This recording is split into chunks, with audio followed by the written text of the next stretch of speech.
Good morning. We will begin the public participation portion of the meeting on December 10th in less than 1 minute. So I give everyone a chance to sit down and relax and look forward to those who have some information to share with us. Less than 1 minute.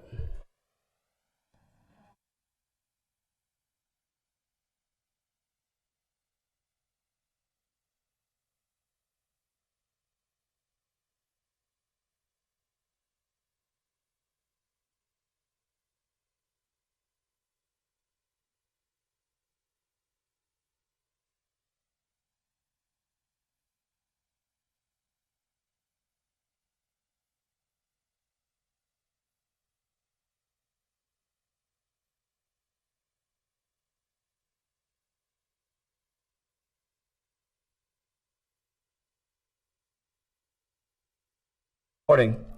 It is 9:30, and we will call the public participation portion of our meeting to order at 9:30 this morning. And those of you who wish to speak, if you filled out a card, you will be given 3 minutes to share your thoughts with us.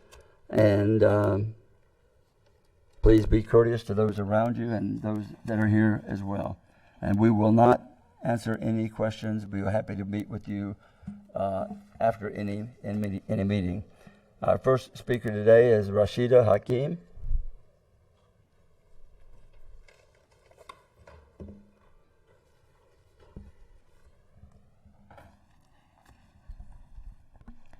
Rashida Hakim, 36 Palm Drive, Ormond by the Sea. A few weeks ago at the last county council meeting, something pretty bizarre happened. Two of my fellow Ormond by the Sea, Volusia County residents made the trek here to speak to the council and were discouraged from doing so.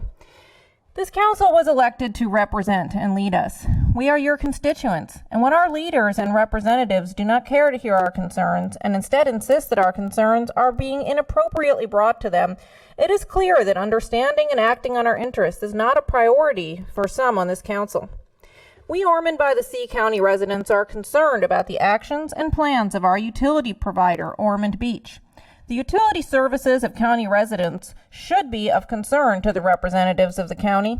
Determining whether county residents' wastewater disposal is polluting the waterway should be of concern to the representatives of the county. Some here have demonstrated that they do care and have listened and voiced their support. I'm sure it may be frustrating to hear our constituents ask for help you don't know how to provide, but silencing us is not the answer. Volusia County should at least be attempting to work with the city of Ormond Beach with regard to our utility services. Volusia County should be interested in testing to determine the sources of pollution in our waterways and making a plan to address them. Thank you. Thank you. Next speaker is Janet Nutt. Janet.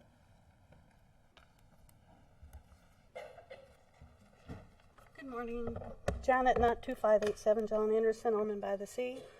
I think most of you are tired of seeing me here, but I'm just as tired of being here, especially since it's becoming clear that some of you don't care or want to help or perhaps don't even know how to help Ormond by the Sea fight the city's plan to implement the septic to sewer campaign. Today, I brought each of you a 12-page report that I will submit to the clerk titled Sewer Crisis in the State of Florida. The report states, more than 900,000 gallons of raw sewage flowed into the Sarasota Bay after a violent December storm forced open a city pipe.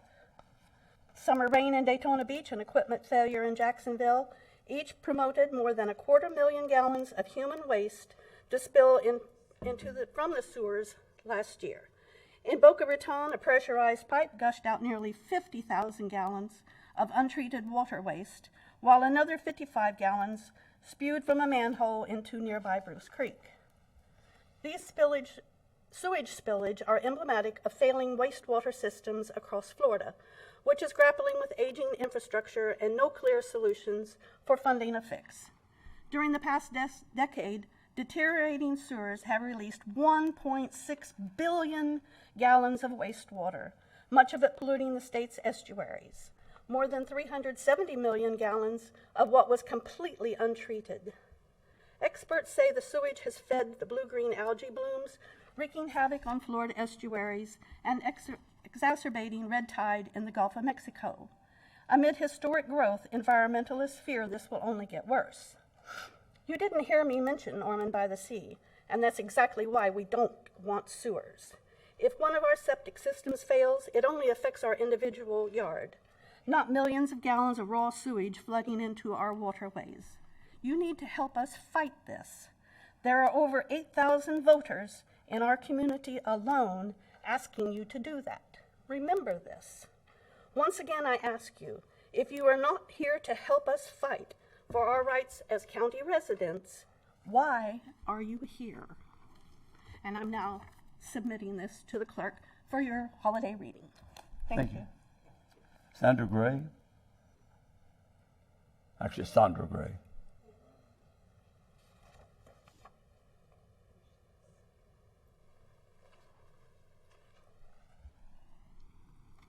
Good morning, Mr. Chairman, council members. I'm here today just to give you a little pro on the rail system. Susie brought these cute things. I hadn't seen them before, but that's to let you know a lot of people are supporting rail coming into Volusia County. Rail is not going to pay for itself, but then roads don't pay for themselves. And I sent a letter to the chairman. I don't know whether y'all received copies or not, but I'm going to turn it in to the secretary so you can get copies. But I would like to speak for Sunrail. My husband rides it from DeBerry to Orlando. We've been DeBerry residents for 50 years, and I love Volusia County. And another thing I want to add my support for is ECHO. ECHO makes Volusia what Volusia is. Something, a place that we're proud to live in, and it follows the ecological, historical, and cultural events that we all appreciate. So I'd just like to add a positive. I'm not against anything this morning. And if you notice at the bottom of this letter, I have not mentioned water one time. So I'll give this to the secretary to pass out, but next time I'll talk about water. Thank you. Thank you, Ms. Gray. Clifford Manley, Sr.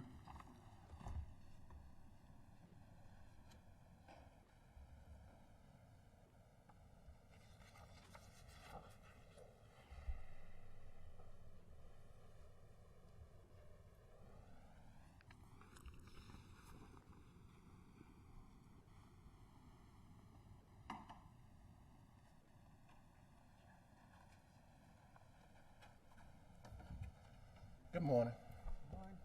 My name is Clifford Manley. I'm a resident of Osteen. I'm requesting my fees be waived for variance on my permit. Basically what I'm here for. I applied for a permit to build a carport, and it was red tagged, and I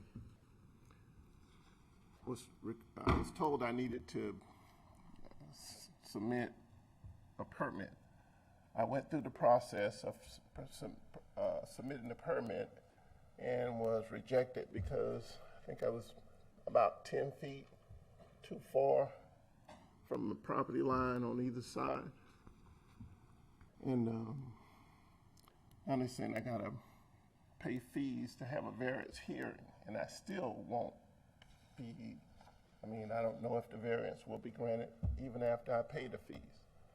And all I'm asking is to have the fees waived. Okay.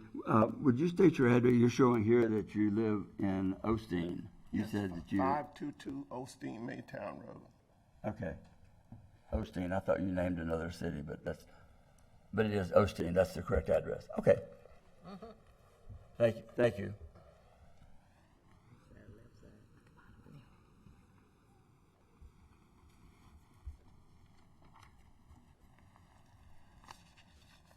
Fred Peace, sorry.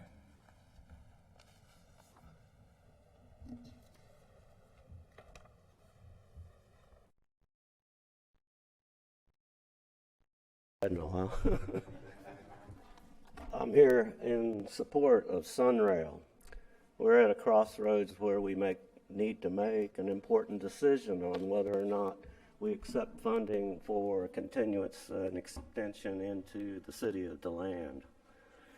And if not to the city of DeLand, then moving it forward into at least up to where 472 or McGregor Road hits. Let me flip through some notes real quick. I'm here to speak on behalf of Sunrail commuters who could not be here today, as they are diligently at work as we speak. I'm a former daily commuter from DeLand to Orlando, a 70-mile round-trip experience that I endured for approximately 20 years on the dreaded I-4 parking lot. Sunrail started its operations after I retired. Oh, how I wish it were available back then. Today, there are many hundreds of working Volusians that depend on the convenience of Sunrail for their commute to and from work. The benefits of rail commuting and mass transit should be obvious to you. Reduce congestion on roads, reduce stress, and the ability to perform work tasks while traveling to one's place of work of employment. I'm a retired landscape architect and worked in the city of Orlando on many transit projects, one of them being Lemma, which is a bus commuter system that runs in the heart of Orlando. And I worked with many consultants studying transit systems in Seattle, Portland, San Diego, Corpus Christi, Denver. All of those point to how wonderful mass transit can work. Also in Europe and Japan. If you look at mass transit, it's something we need. Roads aren't the answer. They are too convenient for personalized travel, but mass transit is something we need to look at. TPO needs to incorporate and better serve the Volusians through Votran. We need to improve the quality of mass transit in this county. I thank you for your time. And I thank you for everything you guys do. Thank you. What, did you state your name? I know Sorry, you did your name. Your excuse address? me. Yes, sir. Address? Fred Peace, 1571, Allenson Drive, DeLand. All right, thank you. Thank you, sir. Susie, peace.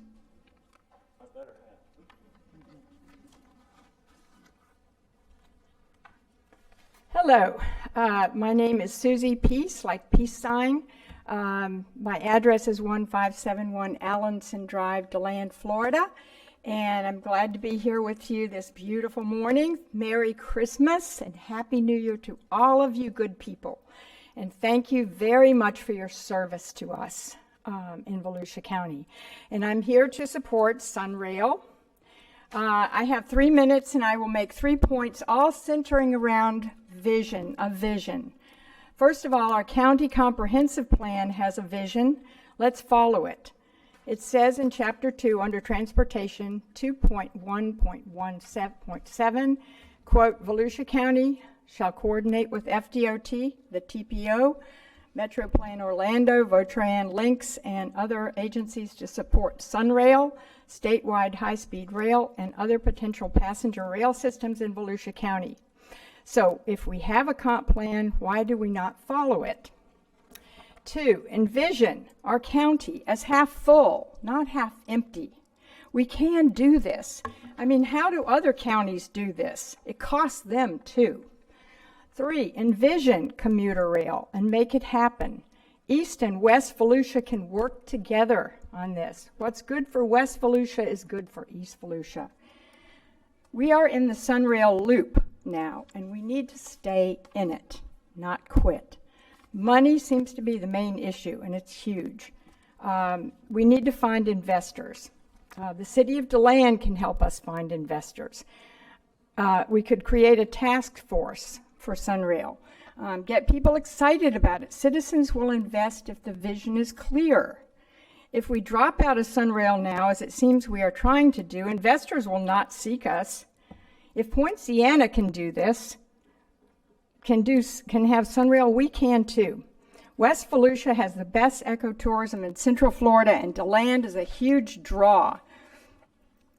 The rail stop, I think, needs to be more centralized to the area. It could move to Saxon, 472, or Rhode Island Avenue. I-4 beyond the ultimate segment 4 will widen I-4 up to 472 and include a new interchange at Rhode Island Avenue.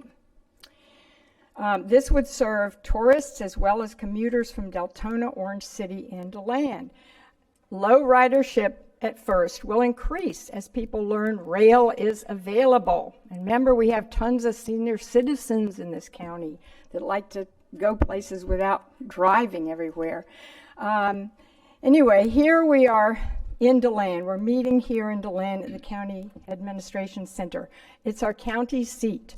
DeLand was founded with vision. Thank you, Mrs. Peace. Your 3 minutes are up, and we have 20 minutes worth of speakers left and 15 minutes. Thank you all for your attention. Thank you. John Nicholson.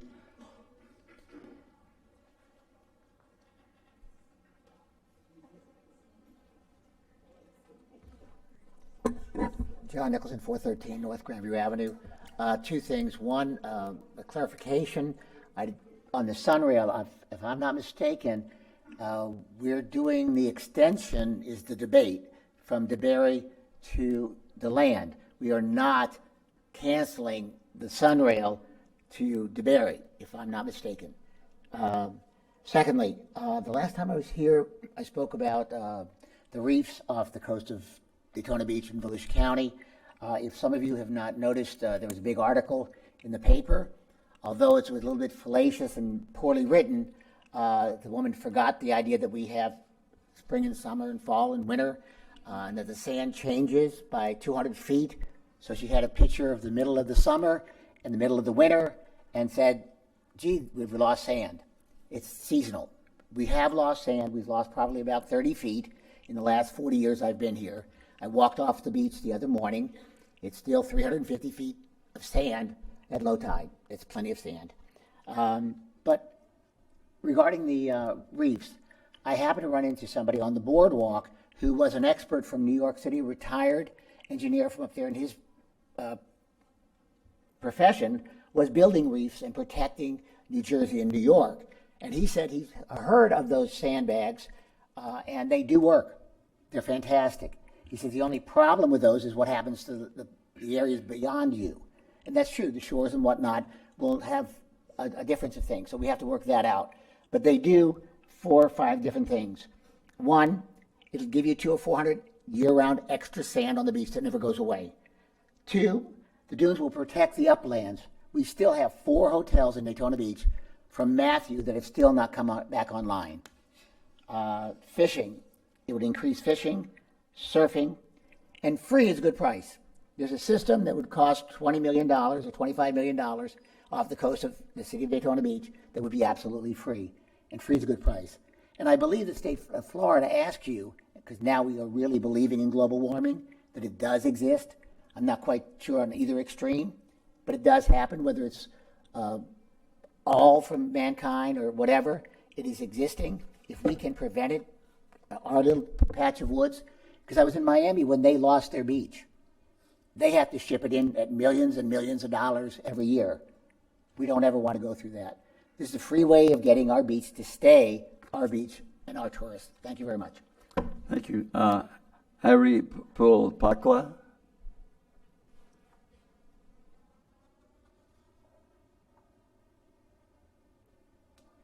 State your name and address and tell us what's on your mind. Good morning. I'm Hari Pulapaka. I'm from 510 West Howry Avenue in DeLand, Florida. Good morning to all of you. I will take all of 2 minutes, I promise you. I bring to you my support for Sunrail for 2, maybe 3 obvious reasons. And I'd like to bring before you the consideration of risk. 32 years ago, I took a great risk when I left Mumbai to come to the United States, a place I knew nothing about, and to a town I knew nothing about, which was Blacksburg, Virginia. I owned no winter clothing, and I landed in a place filled with snow. That risk has worked out immensely and incredibly in my favor, as it has for many immigrants in this country. So that's what risk can offer you. The other risk I propose to you is the risk we took at Crest Restaurant in the year 2008, in one of the deepest depressions of our time, maybe the century. And almost everybody told us there was a foolish idea to not do it. No one would come. We're here in our 12th year, and we'd like to think we're a dining destination for not just the city of DeLand, but Volusia County and Central Florida in general. So that's what risk can do for you.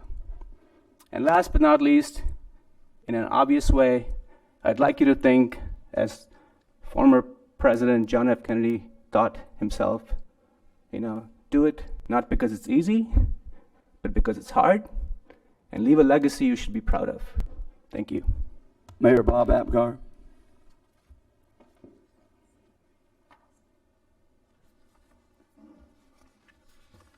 Good morning, Mr. Chair, members of the County Council. Bob Apgar, Mayor of DeLand, 120 South Florida Avenue, DeLand. I'm here to reaffirm the DeLand City Commission's support of Sunrail and the Sunrail station to DeLand.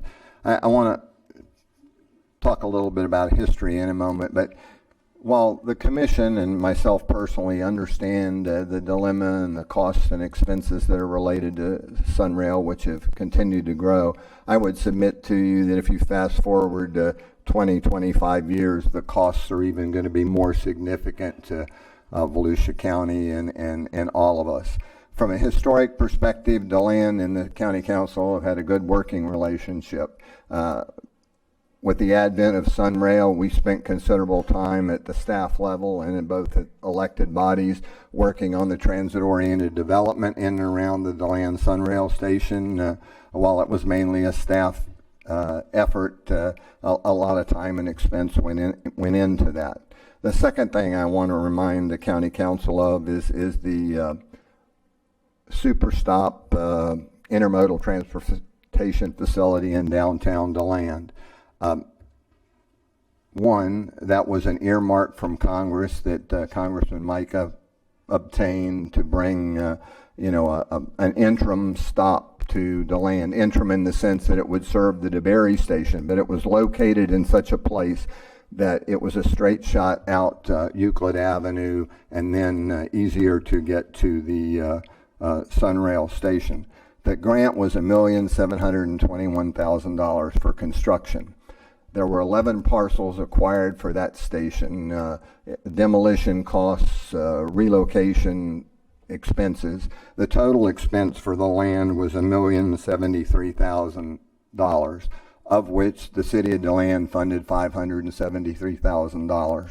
Additionally, since 2012, we spent $20,000 a year on operation and maintenance of that of that intermodal transportation facility, which, while it serves DeLand, also serves Greater Volusia County. As partners, we were willing to do that. I would submit to you, if Sunrail is not to the DeLand station, that would not be a location. I would not put a intermodal transportation facility on Woodland Boulevard if I didn't think Sunrail was going to be there. Again, just some things for you to think about as you go through the deliberations, that it's not, a lot of background stuff has occurred over the years. Understanding no absolute guarantees, but was made somewhat in reliance of the future of Sunrail in our community. Thank you very much for your time. Best wishes for the holidays. Thank you. Thank you. Amanda Tooley.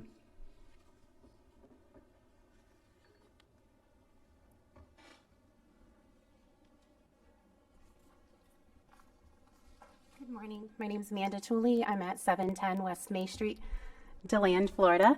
I am coming here today in support of the Sunrail. I'm a mom to 3 children. My oldest is in middle school, so she gets home at 5 o'clock in the evenings. We like to do family time in the evenings and take a trip out to Winter Park, Orlando, kind of see the scenery. I hate driving I-4. It's definitely a trek when she gets home at 5 o'clock to make the trip to the DeBerry Sunrail in a timely fashion to catch those trains, to still be able to get home in the evening, to get them ready for bed and ready for school. The other reason why I think it would be a good thing is I deal a lot with my grandparents, and they love to travel to Orlando and to Winter Park and that type of thing. However, my grandfather should not be on I-4 driving, so I think the safest option would be for him to hit the Sunrail here in DeLand and be able to make that trip. So I really think that's something that's very important and would be beneficial to hear and everybody in DeLand. Thank you. Jacqueline Lewis. Greetings, y'all. Happy holidays. Thank you for letting me speak today. I'm in support of Sunrail for a couple of reasons. I'm a native Floridian, second generation Floridian, and a proud Volusian. I see Volusia as a remarkable gem in Central Florida. And as a physician recruiter, it's been an honor to serve my community by bringing wonderful physicians to this area. They choose this area not for money, because they can make a lot more money going over the bridge or north, because of our culture and because of the people and what we have to offer, our pristine waterways. On a personal level, being in leadership, serving in leadership with Advent Health System and covering all the campuses here all the way down to Orlando, there was a dramatic uptick in emergency room visits during traffic times. I-4 is the deadliest highway in America. And when I pick up the paper or turn on the news and I see somebody from Volusia being killed on our highway, we have a solution, and that's mass transit. I cover Central and South America as well as Spain. My husband's an international pilot based out of Miami. We use Sunrail to get back and forth to Miami via MCO. We take it down to the Sand Lake Road and then commute over to the airport. Oftentimes, his job, he flies all night.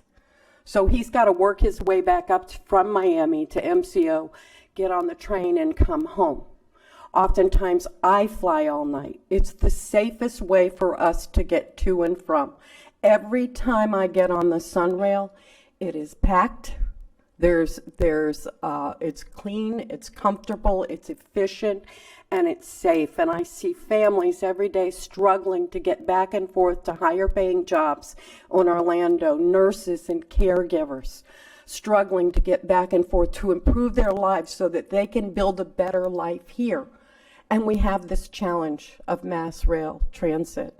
We have an opportunity now to effect a change that will make our community better, safer, bring more dollars in, allow people to live a better life here, and I really think we should take it. We travel the world, we use mass transit everywhere.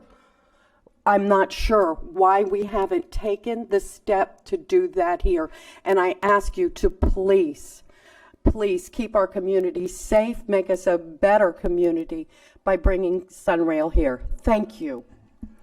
And that will conclude our public participation portion. We will begin the council meeting in less than 4 minutes.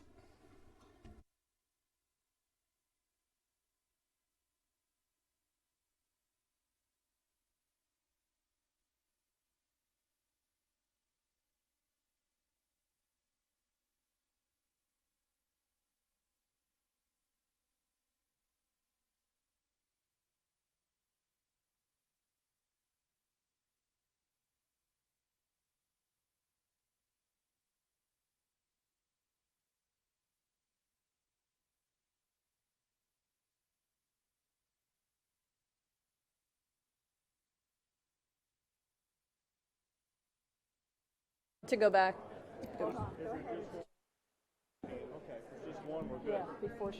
Okay. Jennifer,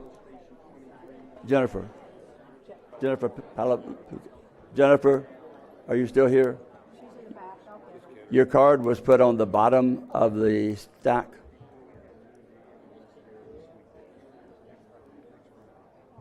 I may want to go back to eat there, so you might want to let you speak.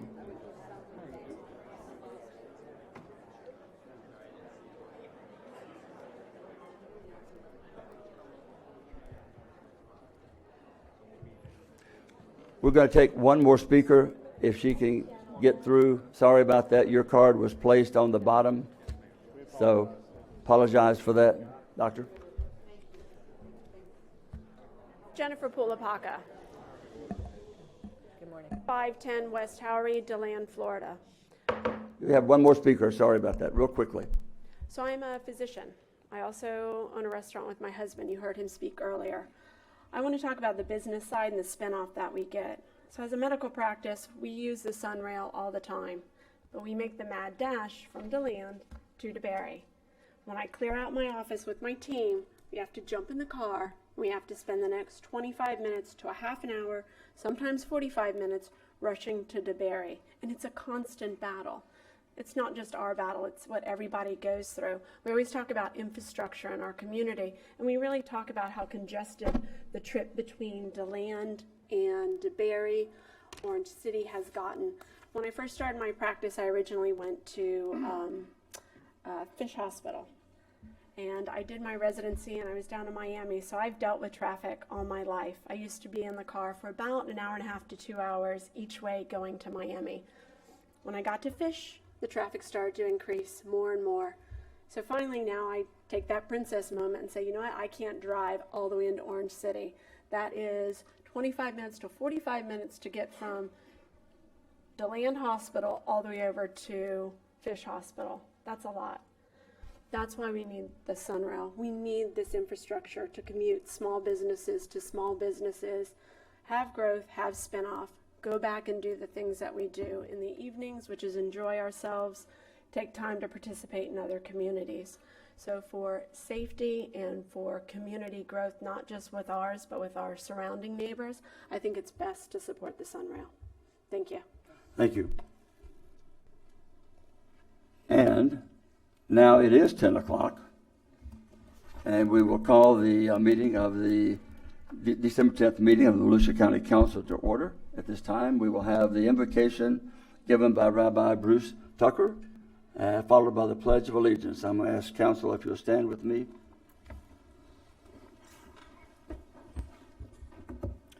Good morning, friends. How are you? We begin with the traditional prayer of our synagogue. Shema Yisrael, Adonai Eloheinu, Adonai Echad, Baruch Shem Kavod, Malkuto, Leolam Vayed. Hear, O Israel, the Lord is our God, the Lord is one. Blessed be his glorious name, whose kingdom is forever and ever. Amen. We pray in the words of King Solomon. For everything there is a season, and a time for every activity under heaven, a time to give birth and a time to die, a time to plant and a time to uproot what is planted, a time to seek and a time to lose, a time to keep and a time to discard, a time to tear apart and a time to mend, a time to be silent and a time to speak. He has made everything beautiful in its time. Moreover, he has set eternity in our hearts. So, our Father, we pray for wisdom in knowing the timing that brings all our desires to pass. None of us is as good as all of us. None of us is as bad as all of us. And none of us is as wise as all of us. Our county commission today is commissioned with a task to decide on what is good for all of us and each of us. Grant them love, strength, and wisdom. In your timing, we will all be satisfied. And now in the words of Yeshua of Nazareth, we pray. I pray that they all may be one, just as you, Father, are in me and I am in you.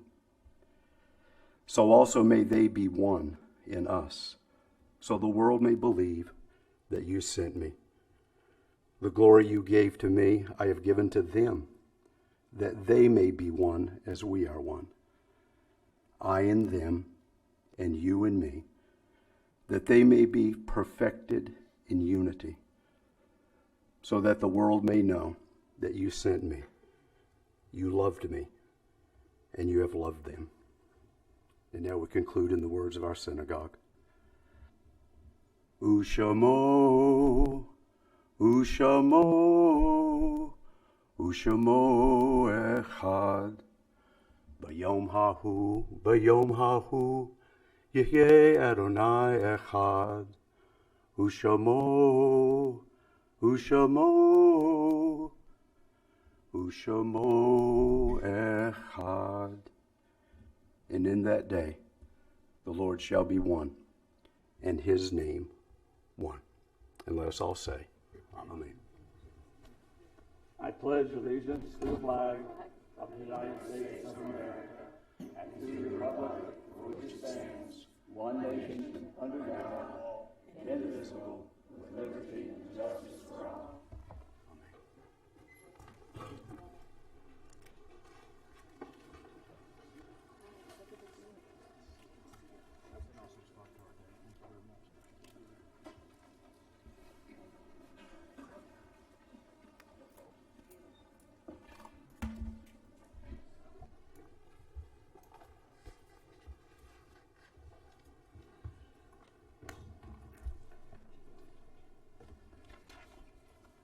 For those of you that are listening online and those of you that are here, let it be known that the invocation is open to all. If the leader of your faith community would like to offer the invocation, please contact Marcy Zimmerman, and she will make sure that that happens. Can we have the roll call, please?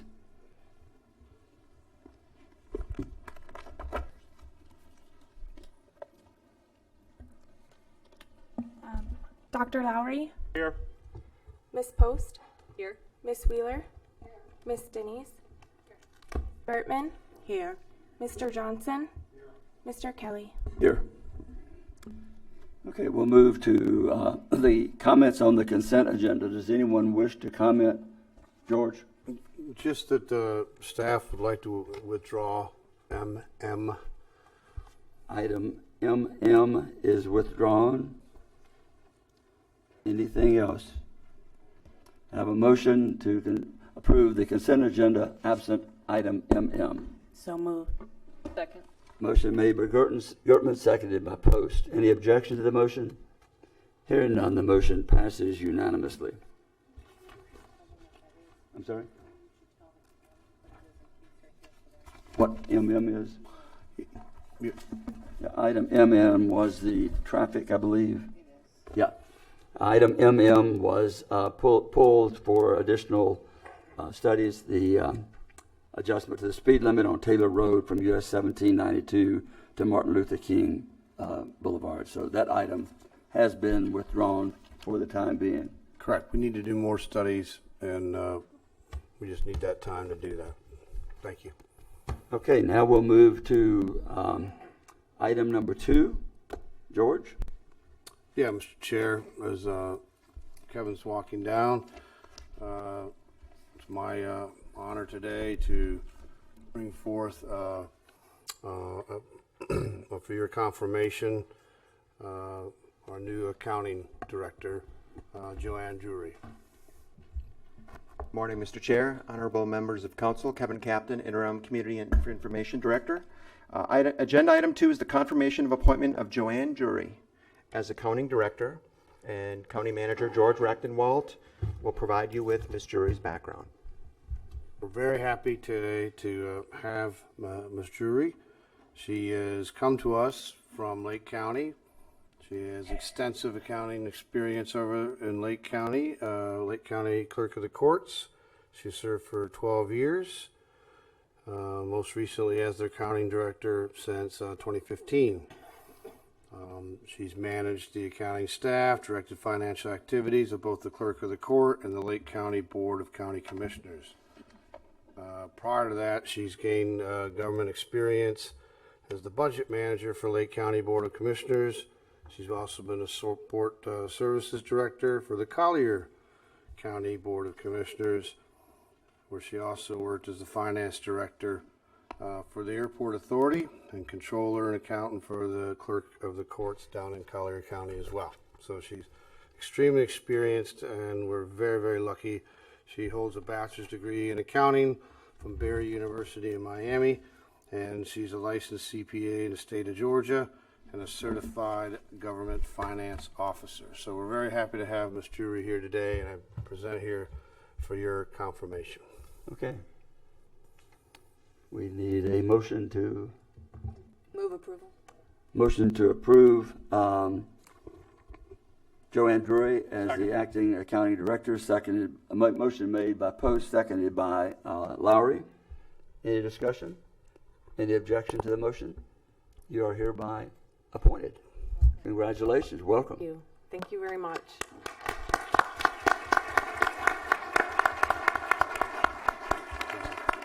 I would like to just thank the county council, the county manager, and the CFO for this opportunity, and I'm really looking forward to joining the Volusia County team. Thank you. And we look forward to you being here. Hopefully you'll move out of Lake County into the area. Yes. We look forward to that. We love Volusia County. I think you'll we enjoy look it. forward to that. Thank you. We'll move now, George, to confirmation appointment of Janine Jennings as the Business Services Director. Oh, there's Good morning, Captain Kevin. Mr. Chair. Again, Kevin Captain, Interim Director of Community Information. Agenda item number 3 is the confirmation of appointment of Janine Jennings as Business Services Director. And Mr. Rechtenwald will provide comments of Ms. Jennings' wonderful background. Yeah, again, it's my honor here today to present Ms. Jennings for your confirmation. You know, we're very lucky today. We've got people coming from the outside, from Lake County, and here we have an internal promotion. Janine has been with the county for 17 years.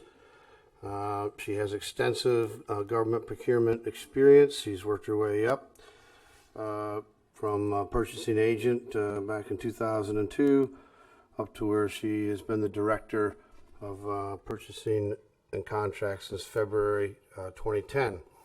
She's implemented the financial system for purchasing and contracts. She's developed many how to do business with Volusia County training series.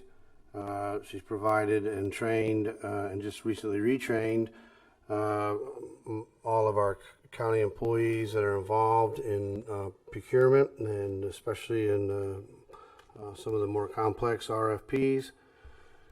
Under her leadership, the Purchasing Contracts Division has been the recipient of the National Procurement Institute's Award of Excellence for more than 10 years. She has a Bachelor of Science in Merchandising from Florida State University. She's both a Certified Public Procurement Officer and a Certified Public Buyer. Before that, she had extensive private sector background, ran large retail establishments. So she has quite a bit of experience in also personnel management of those places. So. Mr. Chair, I'd like to move approval of the confirmation appointment of Janine Jennings as Business Services Director. Second. Motion made by Wheeler, seconded by Denny's. Any discussion? Any objection to the motion? Hearing none, you're unanimously approved and accepted and appointed. Thank you. Good to keep you in-house.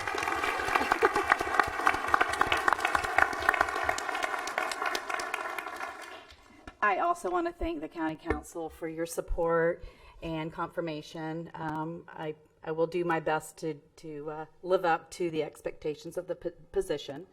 I'd like to thank George and Suzanne, and especially George for the confidence. I've known George for 17 a long years. time, since he was out at Road and Bridge, and I don't think I would be here today if he didn't persuade me to move up in purchasing. So I really do appreciate that.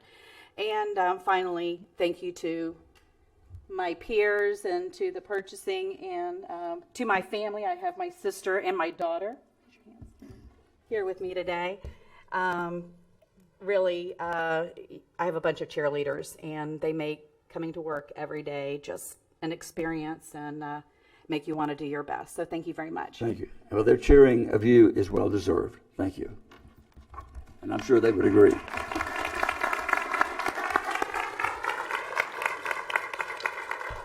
Mr. Moats, Tom Moats. Yeah, as Mr. Moats is Not coming here. up. Oh, he is here. He is not here. He's There he coming is. up to the crowd. This is another very happy to say today that through a lot of hard work, I believe also the work that this council's done to help this very important division of ours. We're here today to talk about our agreement, our new collective bargaining agreement for EMTs, paramedics, and sergeants through the fiscal years 2019 through 2022. Mr. Moats. Good morning. I'm Tom Mosey, Human Resources Director. I'm pleased to announce that we do have a ratified agreement with the International Association of EMTs and Paramedics. As Mr. Rickenwald said, this is a 3-year agreement. It's a nice achievement. I'd like to thank Public Protection and the legal department assisting us, and I have with me here the president of the local, Jason Latterman, and I'd like to thank him and his team for the professionalism that they worked with us during this bargaining process to help us reach this agreement. And at this time, I think Mr. Latterman may have a few words, and then we ask the council to approve the agreement. Members of the council, good morning. Jason Latterman, EMS Union President. The EMS division here for Volusia County has certainly moved forward leaps and bounds in the last 2 years, and that is certainly credited to the support of the county council and county staff.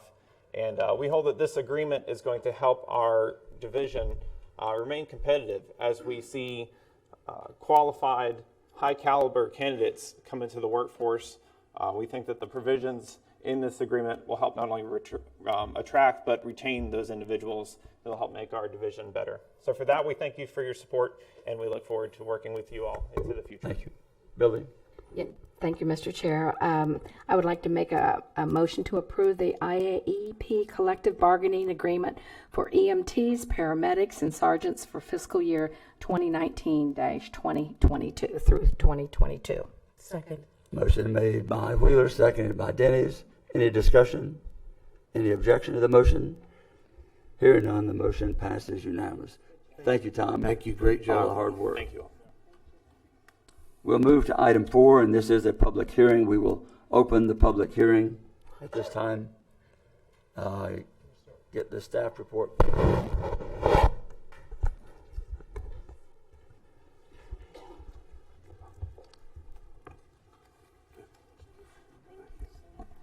Good morning. Good morning. Tad Casebeer, County Engineer. Item 4 is a petition from Granville Farms for the vacation of a portion of University Highlands subdivision, particularly lots 10 and 20 and a portion of 19 of Block 20, all of Block 21, lots 2, 3, 5, and 6 of Block 24, and all of the access easements within the property with the exception of the northern 30 feet of blocks 20 and 19, as well as the southern 60 feet as shown on block 24. So there were no objections from the utility companies. The neighbors were all notified, and there were no objections. The staff is recommending approval. I have no one wishing to speak on this from the public. We'll close the public hearing. Council? Mr. Chair, move approval of the vacation of a portion of University Highlands subdivision map, book 27, page 21 in the Lake Helen area. Motion made by Wheeler, seconded by Johnson. Any discussion? Any objection to the motion? Hearing none, the motion passes unanimously without objection. We'll move to item number 5. This too is a public hearing, and we will open the public hearing portion, and we need to have Jamie. I'm going to present, Mr. Chair, Russ Brown, Assistant County Attorney. Okay. Good morning, Chair. Good morning, council members. Before you is a proposed ordinance to amend the county's Code of Ordinance, Section 126-2, operation of a vessel, by adding idle speed no wake zones around the Holly Bluff Marina Fuel Dock and the Pontoon Landing Resort and Marina Fuel Dock on the St. Johns River. The ordinance for the Holly Bluff Marina establishes an idle speed no wake zone from shoreline to shoreline 250 feet northeast and 550 feet southwest from the center of the fuel dock. For the Pontoon Landing Resort and Marina, on the south portion of the diagram in front of you, the ordinance establishes an idle speed no wake zone from shoreline to shoreline 250 feet east and west from the center of the fuel dock. The yellow on your diagram demarks a current slow speed minimum wake zone established under the Florida Administrative Code. And again, the red denotes the idle speed, no wake zones for the fuel piers as proposed by the ordinance. Okay, Mr. Johnson.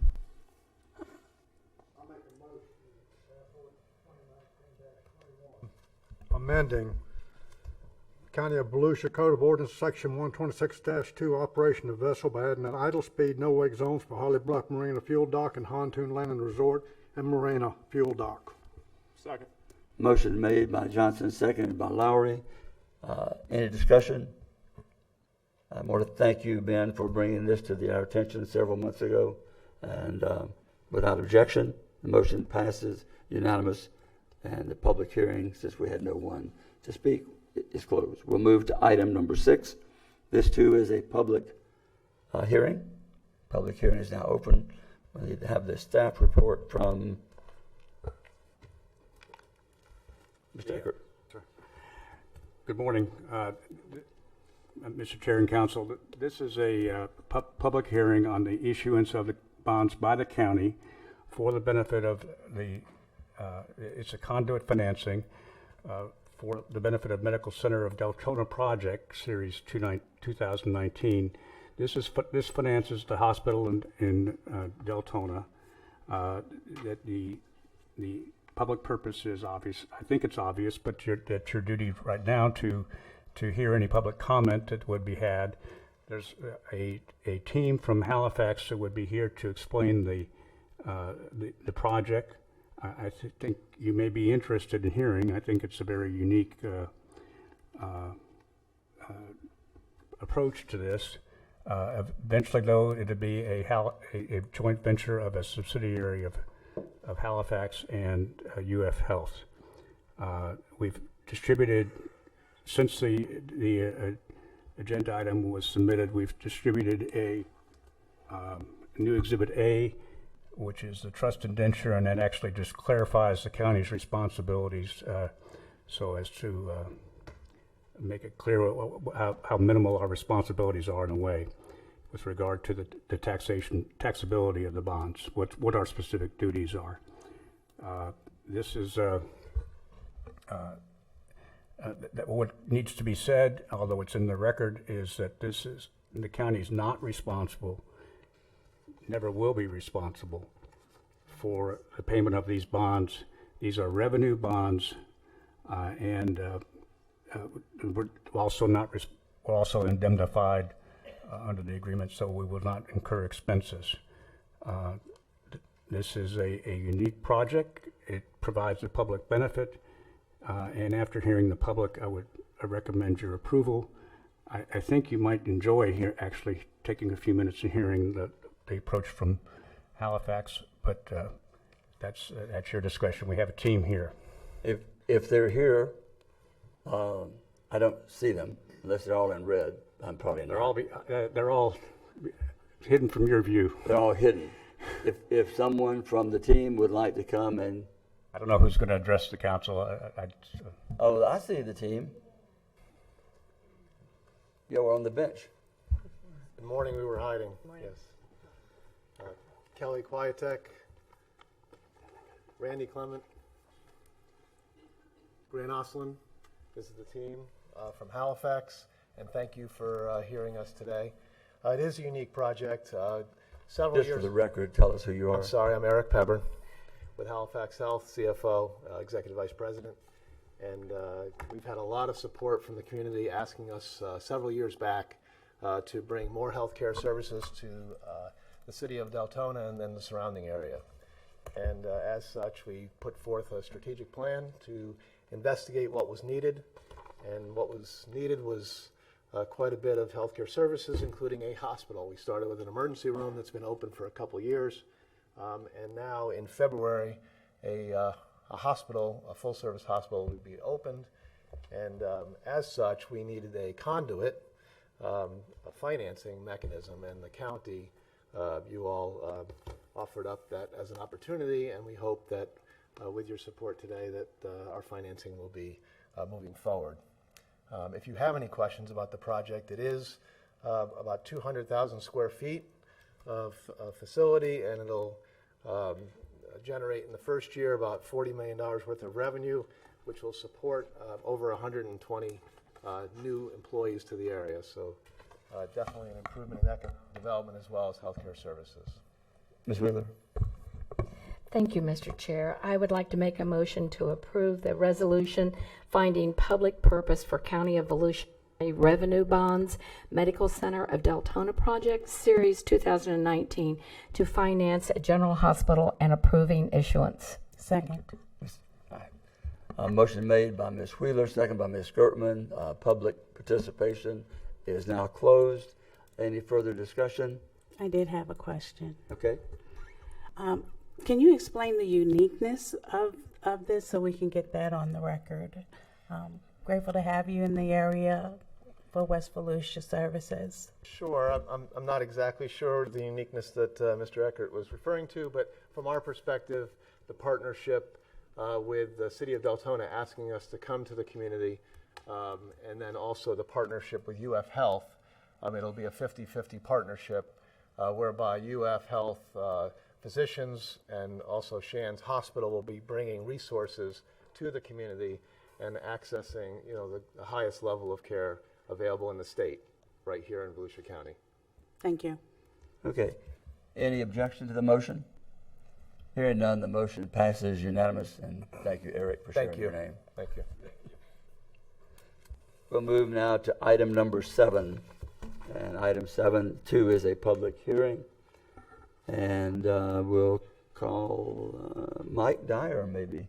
I'll go ahead. This is really an issue for out of the manager's office, and the legal department helped me go ahead and get it ready for the ordinance. What this simply is I made a few adjustments to the organization. I have taken the Division of Human Resources and had that answer directly to me, and along with, of course, you just previously confirmed Ms. Jennings as our Business Services Director. I took the purchasing division that she has been running and moved it under Business Services, so it would still be under her guidance. And I took the IT division and put it under Finance, our CFO. Our CFO has extensive IT experience and background as well.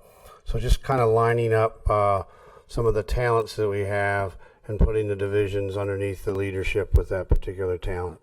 So that's the ordinance change. That's the ordinance that sets our structure, and that was necessary to bring it before you.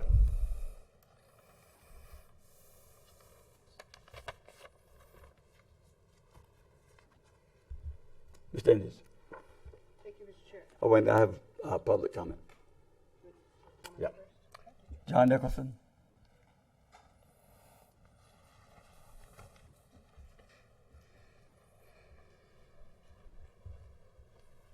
John Nicholson, 413 North Grandview Avenue. Several months ago, I talked to you about looking at your salaries. Every so many years, you should go through your salaries and make sure that it's up to date. This is a perfect opportunity to go through your programs to make sure they're up to date. Several years ago, the school board had 27 zones in the city of Daytona Beach, and we're busing kids left and right. To avoid court hearings in the 70s, they decided to do these zones. Well, the city changed over time. John, this is about our reorganization structure. That's what this is about, reorganizing. We're not with the school board. Sorry. Okay. Oftentimes examples are examples that are not exactly what you would like. So the example from the school board is that they were busing 87 kids, all black, to a black school. John, we're not busing. We're not the school board. This is. It's an example. John. It's an example. I'm allowing you to speak on this. This is about us to accept. It's an example. We're accepting. It's an example. Point of order. I mean, I would like to hear him speak. Well, Can we I'm at the least let him chair. finish and I'm then- the chair. and then decide if it's relevant? We are supposed to speak on the issue that is on the floor. The issue on the floor is the chart of the organization. And it's Okay. not done. He said it's coming back. So I'm asking him to use this opportunity to find out any dead wood that exists because I'm reading the McLeans from in the past, and they were tearing down buildings that they had just paid $5 million for because they were not, correlating. So it's throughout a lot of organizations that these things need to be done on a regular basis. This is a golden opportunity to look at anything in any other area that might be needed to be done. Thank you. Thank you, John. I seem to always have to allow you leeway to get off of the subject. With that, we'll close the public hearing. Ms. Denny's. Thank you, Mr. Chair. Mr. Manager, looking at this org chart, does this give you more direct Thank you. accountability to certain areas? Is that Exactly, Ms. Denny's. Thank you for asking that question. I think it's very important as the manager. We have 3,000 plus employees. It's important that I have direct involvement with the Human Resource Department. You just saw an example a moment ago with our work with the union and putting together, I think, a very good package and contract. We have others in place and others that are coming before you as we negotiate. It's very important, I think, to have that link, and it also will help us with making training and other things in higher importance. And I didn't mention, because you had added it in the other, but I will mention again. Remember, the internal auditor comes in and answers to that, and yourselves as far as reporting. Again, to put an emphasis on just the thing Mr. Nicholson was talking about, we're building a culture of being constantly in improvement and constantly embracing and taking change to be more efficient. And that's I want to congratulate you on that, because we've talked about this and you hit the word that I'm going to talk about later in the meeting on two other agenda items is the culture within Volusia County, and I think this is going a long way from your department to put some direct management to some areas that just need to be strengthened and with your direct oversight. And I congratulate you for this. And again, I saw the internal auditor, and of course we've got our new HR person in there too. And this is a good first step forward to end the year, and not just to start 2020, but this new era. I think it's a judicious move and a strong management position for the county, and I thank you for that. With that, we need approval. I'm going to move approval of ordinance 2019-22, reorganization of the county departments and divisions. Second. Motion made by Denny, second by Post. Any additional discussion? The only thing is, I'm looking forward to filling in one of those blanks in the very near future, a deputy county manager, right? Yes, we have another one. That's true. But we'll talk about that. Thank you. Looking forward to that one. Any objection to the motion? Hearing none, the motion passes unanimously, and we will go to we're on time. Item number 8. Good morning. Open the public hearing. Good morning, Clay Irvin, Director of Growth and Resource Management. Before you today is a staff-initiated amendment to our coastal management element. We're doing this as part of our first steps at the evaluation appraisal report to make sure that our comprehensive plan is consistent with Florida statute, specifically 163.3177, which is the list of required elements, because we do have 50 acres or 50 miles of coast on the beach, as well as St. Johns River. We are required to have a coastal management element. Our coastal management element has not been updated since 2010, so therefore we are looking at changes so that way we're consistent with comprehensive plan requirements from the state, but also addressing some of the critical issues, such as regional resiliency. Our county council earlier this year approved a regional resiliency action plan that was prepared for us for both Volusia and Brevard County by the East Central Florida Regional Planning Council. We reference that in this proposed amendment. We also update the map so that it's a little bit more legible. Back in 2010, our mapping capabilities weren't as good as they are today, so therefore we have a much better map and much better able to provide the policies that are required for this area. Most of them are following suit with what we already had in place and just a lot of updates. There's also some removal of redundant or unnecessary language. If there's any questions for us, we'll be glad to answer them. The critical part to remember is that this does address the concerns that have been identified in Florida statutes in regards to sea level change, resiliency, as well as perils of flood. So we're addressing all those issues with this.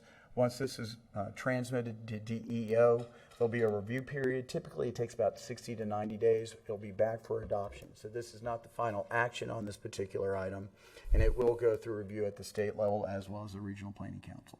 Okay, I have no one wishing to speak, so we'll close the public participation. Ms. Denise? Thank you, Mr. Chair. So, Mr. Irvin.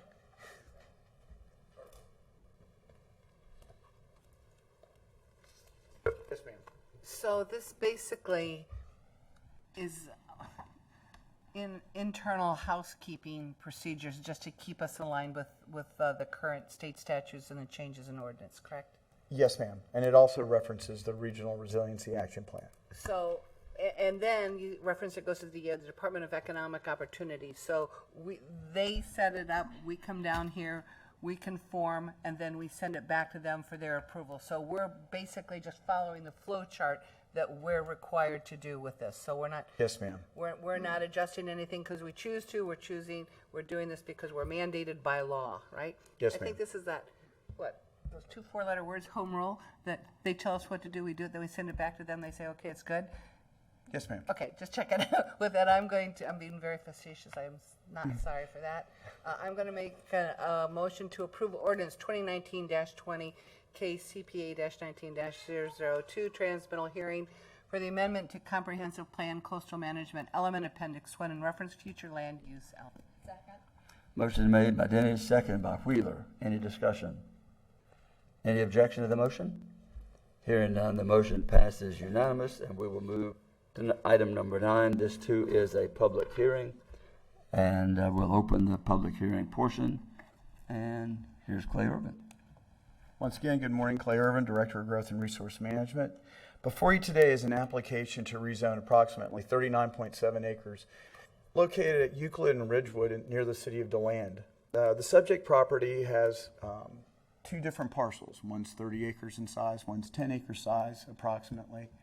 And so what it shows on page 09-67 is the location of the subject property, and on page 0968 of your agenda packet gives you an aerial. As you can see from the aerial, it's a heavily wooded site. It's just to the east of Beresford. It's south of Euclid, east of Ridgewood, and north of several existing subdivisions. The area has been developed for single family. It is also identified as being part of the DeLand Sunrail Transit Overlay Local Plan. This is an area that was targeted back in 2013 to facilitate transit-oriented development. This is part of that transitional area. You'll see that on page 09-71. You'll see that purple color. That indicates that it's a local plan. It's part of this activity center where we're trying to encourage development to occur that would be facilitating of the Sunrail station. The existing land use, as I said, is that. The zoning has an R3 zoning, which is a residential, relatively low density, single family development, minimum lot size of 10,000 square feet. The applicant has a proposal that's shown on page 09-26 of your agenda package, which shows the layout of 141 single-family lots. Each lot is approximately 4,600 square feet, minimum lot width of 40 feet, minimum lot depth of 115 feet.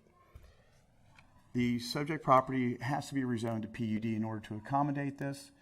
It is generally consistent with our comprehensive plan in that it does meet the density requirements. As I referenced earlier, the local plan area can accommodate up to 15 units per acre over those 30 acres. The 10 acres that are to the north has a land use of 0.2 to 4 units per acre. So they could have accommodating up to 40 units on that 10 acres. So what you're seeing is their overall density is just about 3.6 units per acre. So that's consistent with our comprehensive plan in that it's under the threshold for the urban low intensity and definitely lower than what could be approved in the transit area. The staff sent it forward to the PLDRC with a recommendation of approval. It met all the criteria that we have on page 9 of 32 of your staff report. That basically gives you the 8 criteria that staff has to use to evaluate applications for rezonings. The proposed application was consistent with all those 8 criteria. At the PLDRC debated several different issues, specifically access from Ridgewood via Coral Fern into this proposed project. That's the area that is, go ahead and annotate. Right in this area here, or excuse me, right in here, that is Coral Fern Drive. That is an existing stubbed out, publicly owned, publicly maintained, public right-of-way that provides access for those in Coral Ridge Estates to Ridgewood, but also would be connecting through and then providing access to portions of this proposed development. As we talked about in the other project, what you can see is that there's also 2 other additional roads planned, and that here and here, those also provide access onto Ridgewood, and then there's a spine road which is serving as the primary access onto Euclid.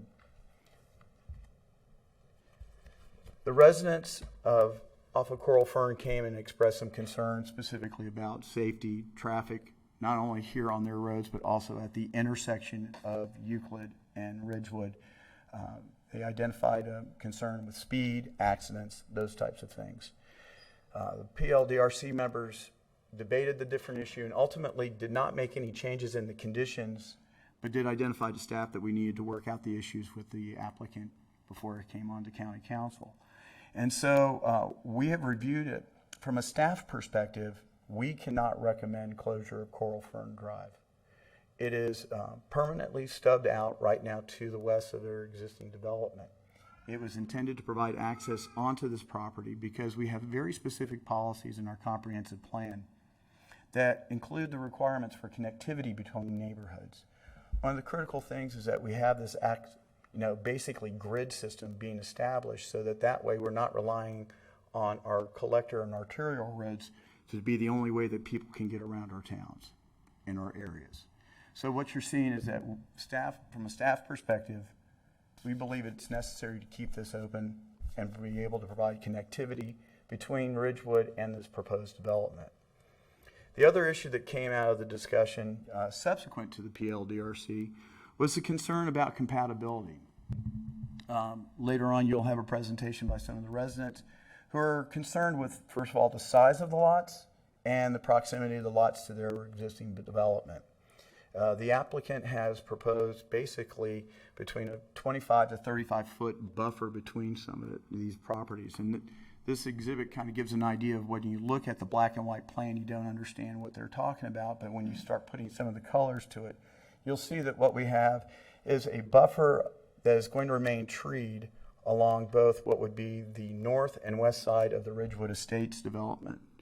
This is also providing for additional buffering along and behind the lots that front onto those lots, basically 1 through 7 that are in the Ridgewood Estate subdivision. Along the west side, similar situation, and then as you get down towards what would be the southeast corner of this proposed development, you have a large open space area that will remain treed. All of these areas are being used for 2 purposes. First of all, there's a minimum requirement for open space that is required for any rezoning of PUD.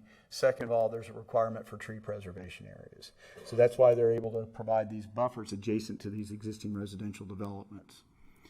We had similar concerns identified by the residents that are immediately south of the project. These are larger 2.5 acres plus or minus size lots. And we have a similar situation in that you do have a buffer immediately adjacent, and then you have the open space that is associated with the rezoning to PUD. The developer has met with some of the residents over there to identify any additional concerns or questions. I'll allow them to answer any kind of questions they have and what the remedies may be to address some of the concerns raised by the residents. Basically, this is a rezoning. So therefore, the criteria that you see on page 9-32 is what we utilize in making the evaluations. We also have to rely on consistency with our comprehensive plan as one of the primary reasons. That's why you see staff is having to make sure that we stick with our policies that we have in our comp plan about connectivity and request that the council continue with the recommendation of keeping the access through to Coral Fern Drive. The other aspect is that we are aware of the concerns from the neighbors in regards to potential placement of stop signs and evaluation of the Euclid and Ridgewood intersection to see what could be done there to address anything resulting from this 141 unit development. The other thing I have to point out that the applicant has identified, this is a 3-phase project. So it's not all going to be built at once. There was concern about construction traffic. They've identified that they will not use Coral Fern or any of the other accessory roads for construction access. So in essence, what you see is that staff has reviewed it, made a recommendation of approval to the PLDRC. The PLDRC heard the concerns from the residents, again, identified these to the staff. We bring them forward to you, and what you're seeing is from a technical application of your comprehensive plan. We do require connectivity to Coral Fern Road, and we do believe that it's consistent with our comprehensive plan because the density is well within what is seen there. If there's any other questions, I'll be glad to answer them. Okay, is the applicant here to speak, Clay? Yes, sir. Okay.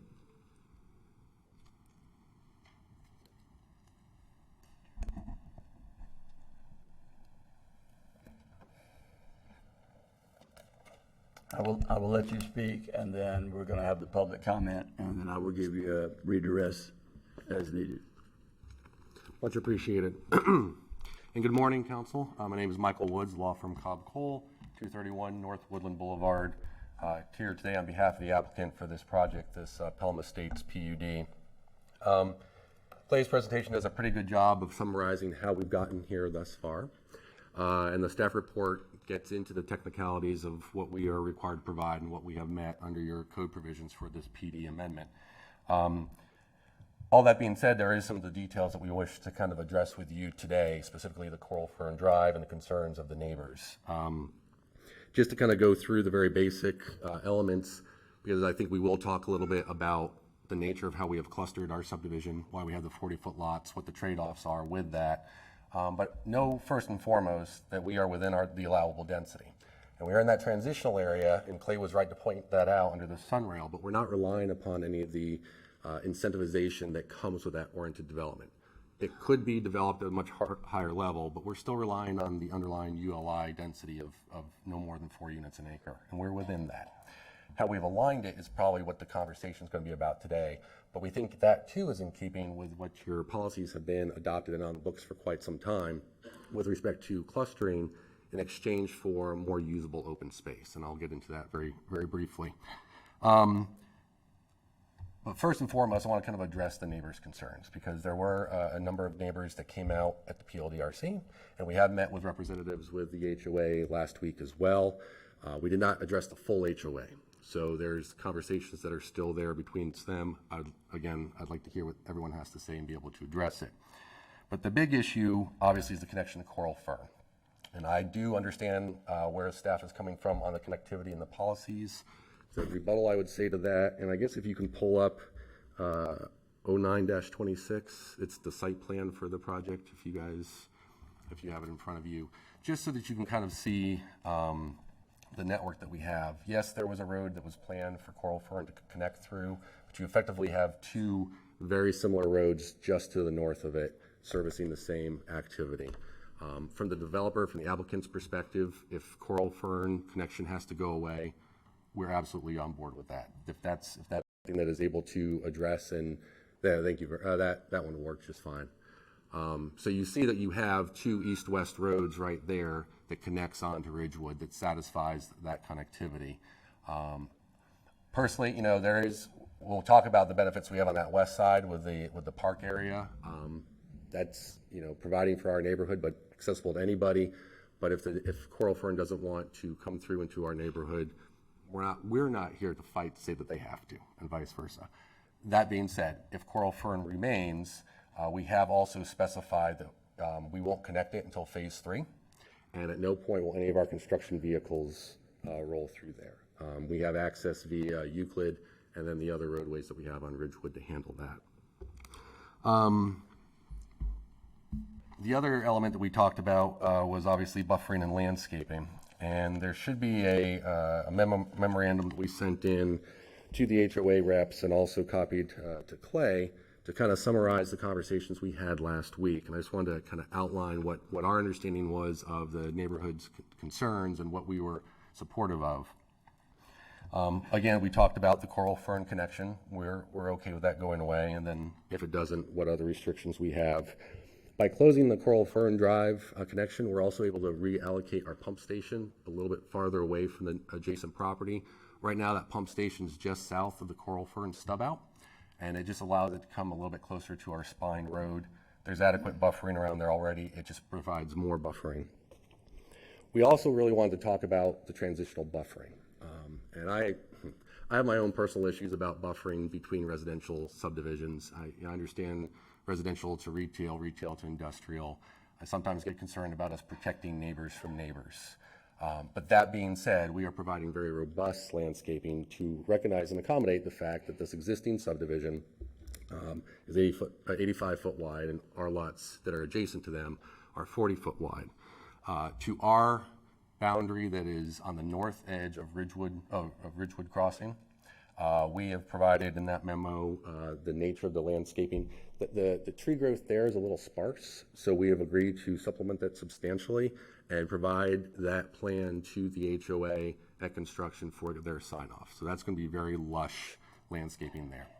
Along our southern and then our eastern boundary, that growth is very, very thick, and we're trying the way. Excuse me, can you just point that out where you were going to do the lush? Sure. What you have, let's see, is that coming through? Okay, yeah. So right now, that's got the 15-foot landscape buffer. There's also a track there for additional plantings. So we've got the area there to accommodate that. We're just going to be very specific about what then gets planted in there. Then the area that we're kind of talking about when we get to the west of the subdivision, so along this boundary and then along here, you've got a whole lot of growth and tree coverage there. The way it's been kind of laid out and designed for our project is to kind of provide for, let me go back one if I could, thank you. To provide for additional landscaping and buffering there. We are very confident that upon construction, once our lots are cleared out, there will be no visibility between there. And if there is, we will commit to providing a 6-foot vinyl fence so that there's no intrusion upon them whatsoever. We would prefer not to have the fencing. I think both sides would really like to be able to enjoy the trees such as they are. And a lot of this design, particularly on the west side, is to accommodate that. But we're providing for that in the emergency step in case for whatever reason it can still kind of peek through.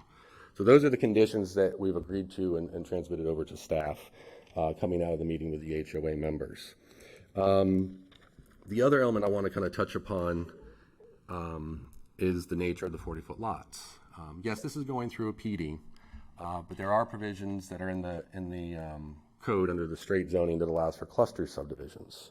And the cluster subdivisions, we don't exactly meet those standards right now, so we couldn't go immediately to plat right now with this plan. But that allows for 45-foot wide lots, slightly different dimensions, I think 5,000 square feet total, in exchange for some open space activities and the like. But you have policies in place there to try to encourage that clustering anyway. This project was designed not necessarily relying upon that, but really lined up with it anyway. The benefit with the PD, and I think the reason why staff kind of had them come forward with the PD and not cluster subdivisions, is this gives a little bit more control.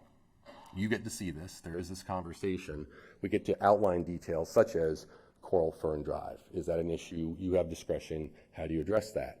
If we were going and redesigned under the clustered subdivision, we just go right to plat. So this kind of gives us a better way to kind of supplement and allow us to address and try to accommodate as best we can. So what do you get with the 40 feet? You know, there is a lot of conversation about why do we have 40-foot lots as a product in general. Are we responding to the marketplace or not? In this project in particular, you've got a really noticeable trade-off and benefit. And I'm going to kind of walk you through this western area here. So this is tract B. I just put that little mark there. That's a tree protection area. It's going to be up on the corner of Euclid Avenue, and that measures about 2.4 acres. That's just going to be trees. You can run through it if you choose, but we can't modify, we can't touch, we're not putting any improvements in there. This larger tract right here is tract G. That's basically all this area kind of in here that's not the retention ponds. Tract G alone is 7 acres of open space, and that's treed canopy. If we go back and look at the aerial photo, you got existing trees there. The plan with that is any trees that are less than 6 inches in diameter get cut and mulched down, and it becomes an open tree canopy park. There's provisions in the PD that provide for gazebos to come in on certain phases, and you can kind of see the trail network that's provided in there as well. But that's meant to be passive recreation, but a 7-acre park. Now that 7 acres is pretty good, but then you also include, you've got the 2 stormwater ponds there, and those are about 2 and 2.4 acres. And then we have a little island within our stormwater pond because we're trying to preserve some of the specimen trees, and that adds another fraction. But that total area over here is 14 acres of usable kind of recreational area. We do provide for parking. There's a gazebo and a playground that goes in there as well. It's meant to service the community, specifically us, but we're not a gated community. It's open as a whole. And that 14 acres is not something that you typically get from most subdivisions, you know, with the 141 units that we have.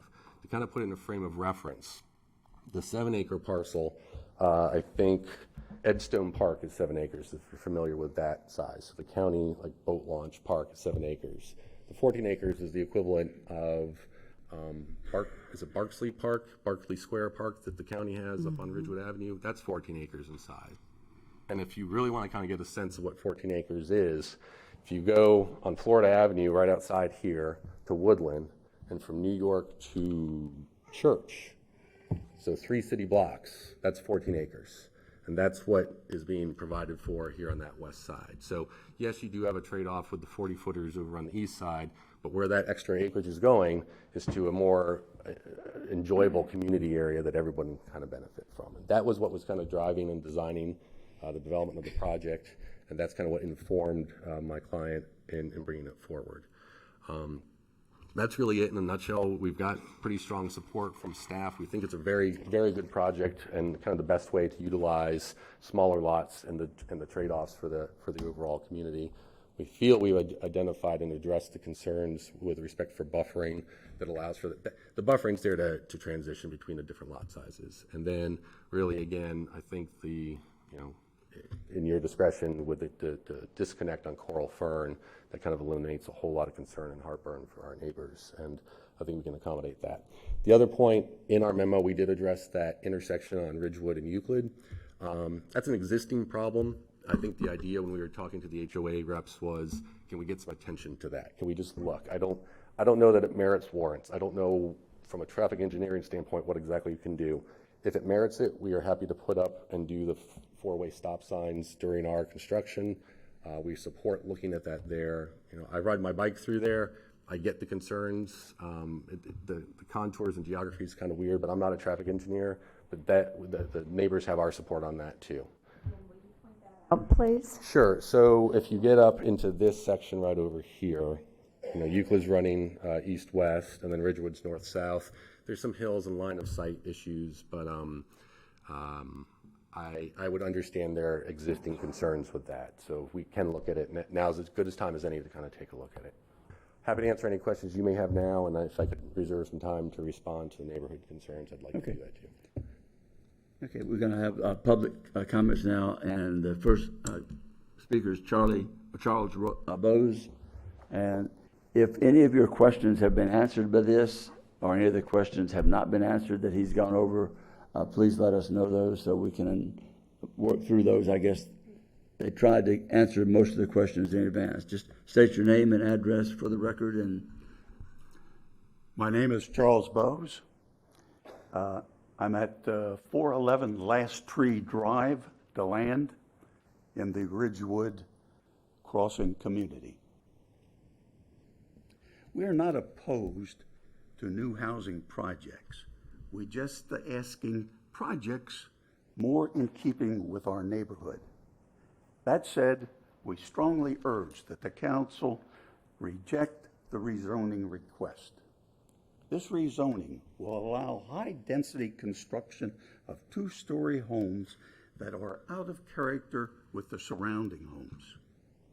Even though the rezoning will allow the project to meet all development regulations, it appears to be just a technical procedure that allows the applicants to build whatever is most profitable to them.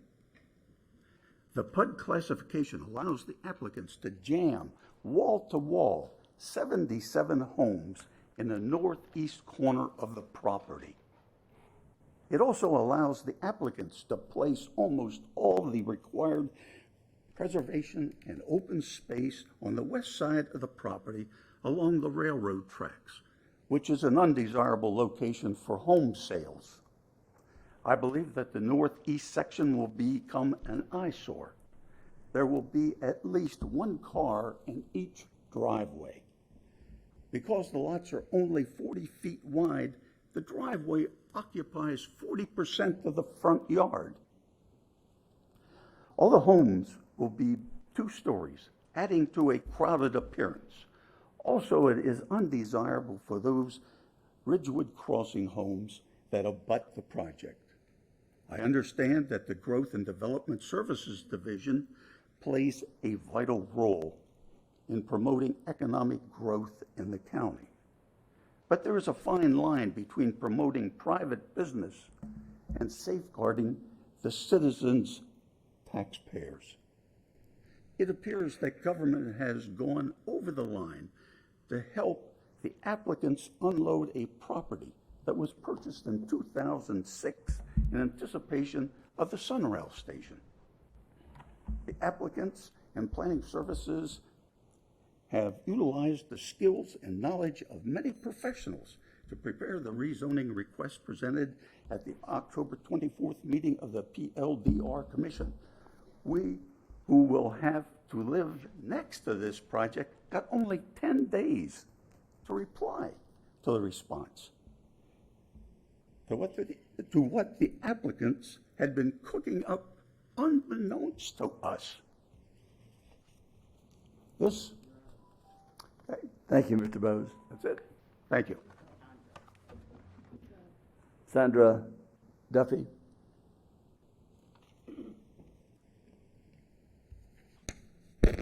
Good morning. My name is Sandra Duffy. I live at 415 Holly Fern Trail in Ridgewood Crossing.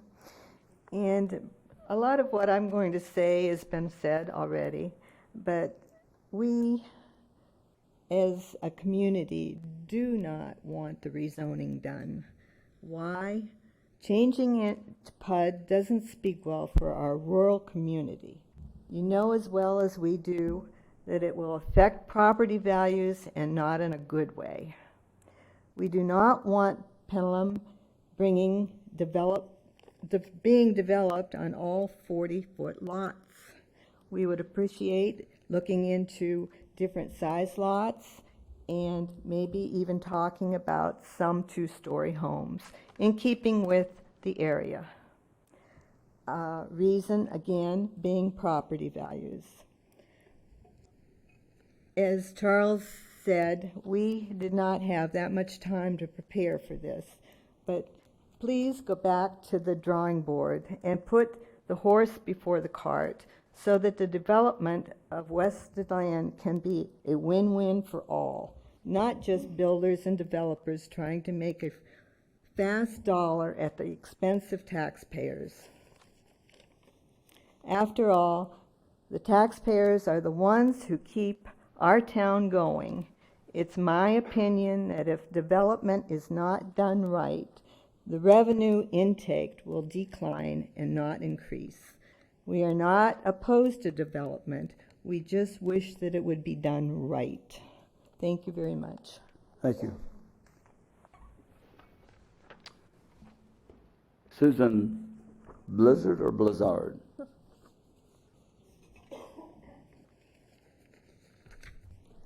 Thank you. My name is Susan Blizzard. I live at 1723 Lady Fern Trail. I've been asked today from our group to speak on the closing of Carl Fern. Let me start by saying that Ridgewood Crossings looks forward to and embraces responsible growth that would add to the community and also enhance our own property values. However, we respectfully request that Carl Fern be declared dead end by the council with no ingress or egress whatsoever into Pelham Square. I want y'all to picture this. Volusia County, the year 2000, your future plan. It showed an extension, or shall we say a blend of communities that use Carl Fern as an entrance. That development was to mirror the Ridgewood Crossing subdivision with single-story homes on 85-foot lots covering the entire 39 acres.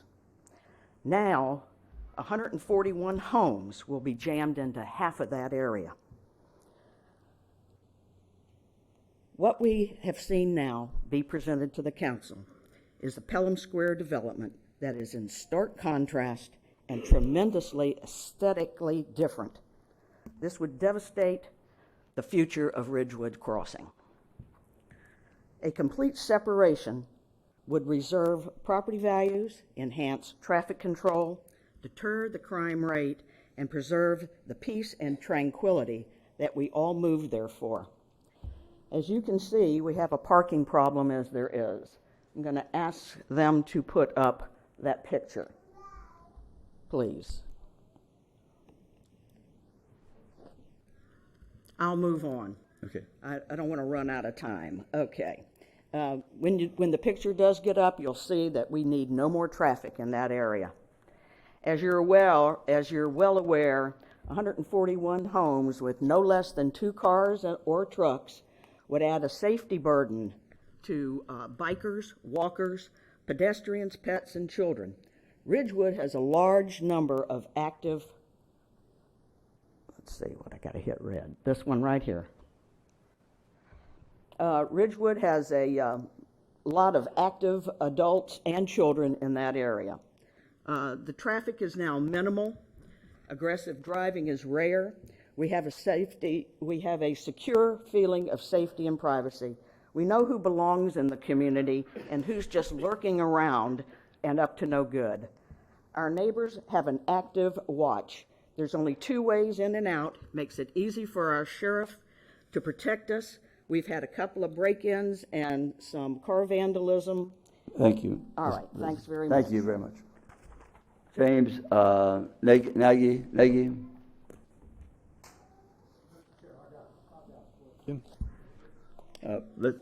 I got a question on this picture while it's here. On this 11/9/19 at 4:04 p.m., is this normal parking or was this some kind of a special event? No, that's normal parking for us. That's the way it is every day? Yeah, that's the kind of traffic flow we have. No, let's don't engage the public. No, please. not at all. That's just residents. No, just not engaging those in the audience. We have to account for who all speaks. I'm just saying. Sorry. Okay. My name is James Nagy, 400 Holly Fern Trail. I'm talking on behalf of, I know a lot of this is based upon the Sunrail coming, which at this point in the game, no one knows what's going on with the Sunrail. So if we move forward with this project with the cluster division they want to do, Sunrail doesn't show up, it's a different game plan, which of course all of us as residents are concerned. It doesn't coexist with all the surrounding areas. It doesn't look like what we have was what we wanted when we moved here. So that's most of our concern is for our property values, what we invested in for our long-term retirements. That's pretty much all I have to say. Thank you. Thank you. Kelly McLeod. Kelly. Be careful. We're kind of out of order, so.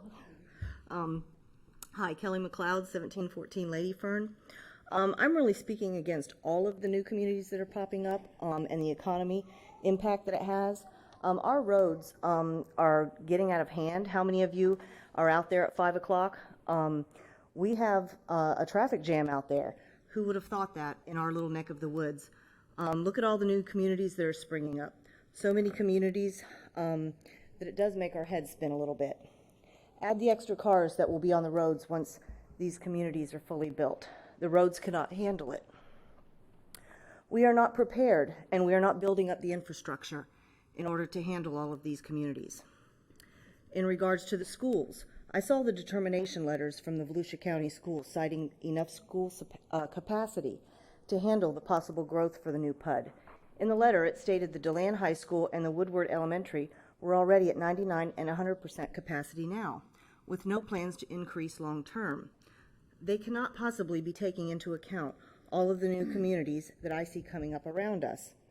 I know of many, the one on Marsh Road, the Beresford and Blue Lake. There's a new one on 15A. There's so many that I can't keep track. The growth of Victoria Park alone puts a tremendous strain on the school systems now. With the fast rate of these communities going up, our schools can't catch up.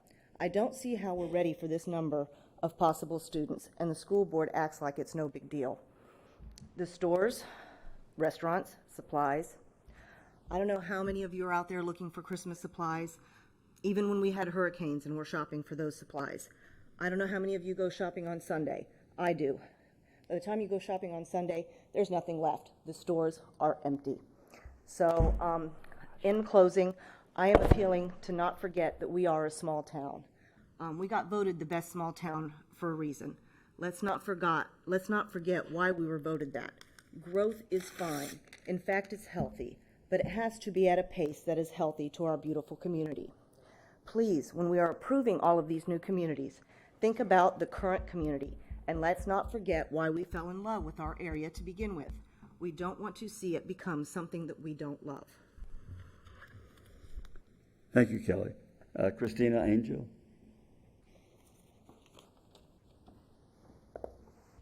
And you can pull both of them down if you would. Oh. The one on your right. There you go. Thank you. Good morning. I am Christina Angel. I am a resident at 401 Hollyfern Trail. My concerns for the proposed development are the access to the new community on Coral Fern Drive, the community connecting access to our road would cause such a danger to our children within the community who play outside. Not only is their safety at risk with the extra traffic, the size of the proposed development would bring an average of 240 vehicles possibly passing through our community with traffic. According to a national study in 2016, almost 2,600 children are hit by cars yearly in the U.S. Let's not let our children become a statistic. In addition to that major factor, the homeowners of Ridgewood Crossing pay HOA fees and taxes within our beautiful community. What would give the right to that community and that development that is building access to our community and our road access? Many of us, our addition, are born locally in DeLand and grew up here, or if you've moved here, this is our beautiful city that we would, in our community, that we would like to preserve. And let's stand up for beautiful DeLand. That's why we live here, and that's why we enjoy where we live. Thank you. Thank you. Ben? Mr. Johnson? Okay. Christopher Angel. Good morning, Volusia County Council. My wife's pretty much elaborated. I'm going to keep it short. Name and address. Oh, Chris Angel, 401 Hollyfern Trail. I'm pretty much going to keep it short. I want to elaborate a little bit on the zoning issue. I'm an original resident, native born in Orlando, Florida. I'm 33 years old. Me and my wife have resided in Volusia County for 6 years now. We moved out here for a reason also. We don't want kind of like the cookie cutter subdivision. We find DeLand's topography and flora to be very unique. We're not a fan of like the clear cutting of entire natural preserves. With the developer, I'm fine with him with the zoning per se on the 45-foot lots. I mean, there is a demand for affordable housing everywhere in the nation, as most of you could probably recall. If the developer closes the connecting point at Coral Fern, I'm fine with that. And instead of a 15-foot buffer, I believe the original plan called for a 25-foot landscape buffer. I would like to retain the original 25-foot landscape buffer. I think I had a question for the I have a question for the developer. Just go ahead and ask it. Is the existing, everything's going to be possibly clear cut? Are the existing trees that are just going to go clear cut? I'll have him answer that when he comes back. Okay, when he comes back. Okay. That's all I have for you guys. Okay, thank you very Thank much. you. Jeff Lopez. Good morning. My name is Jeff Lopez of 1713 Coral Fern Drive. I live at the end of Coral Fern, and my worries are of opening that. I have a 6-year-old daughter, and she rides her bike there along with other kids and stuff. And having that open up worries me of the traffic. I'll give you an example. I dropped off my daughter today at school, and the speed limit's 15 miles per hour, and everybody there was going 25 to 35 miles per hour. They didn't care. And that was a school zone when the light was blinking. So if someone is not emotionally connected and lives in that development, why would they care? They would just go through. And you have to understand is where you're sitting, if you knew where I live, at the end of my situation, all of you would be saying where I am, talking as well. Because, I'm sure all of you have kids and grandkids, and your first thought is to protect them always, as we always do as parents. So I'm opposed to opening it. I want it closed. I want to protect our kids, our community, the safety. As you can see, there's only one way in, one way out. Protects us. We're a gated community. As you notice, a lot of gated communities around here are here for a reason, to protect, but we don't have that. So if other communities have gated, it's to protect their families. And so, again, if you were in my situation looking at it, you would too be right here looking at us. And it's very important that we keep that closed and just keep our community safe and sound. I'm not opposed to growth as everybody else is. I think it's great. But I am all for to protecting my kids and their kids. And I just want to say thank you and God bless everybody here. Thank you. Travis Wetterstrom. Hello, Travis Wetterstrom, 515 Birdsong Drive. A lot of my talking points were for the increase of buffers as well as tree protection, and as well as the applicant ended up talking about earlier. He submitted a memo for buffer increases, which the HOA as well as the residents support that increase, and along with the tree preservation as a natural buffer, which we would like to keep, and also the additional fence if it is decided that is needed in the future. So as long as that amendment is upheld, we have no objections, because that was the original talking point that we wanted as far as an increase rather than the minimum 15-foot buffer that was originally posted. So we do appreciate that he worked with us on that increase, and we'd like to see that come and be fully approved. Thank you, Travis. Mm-hmm. Mark Sasovich.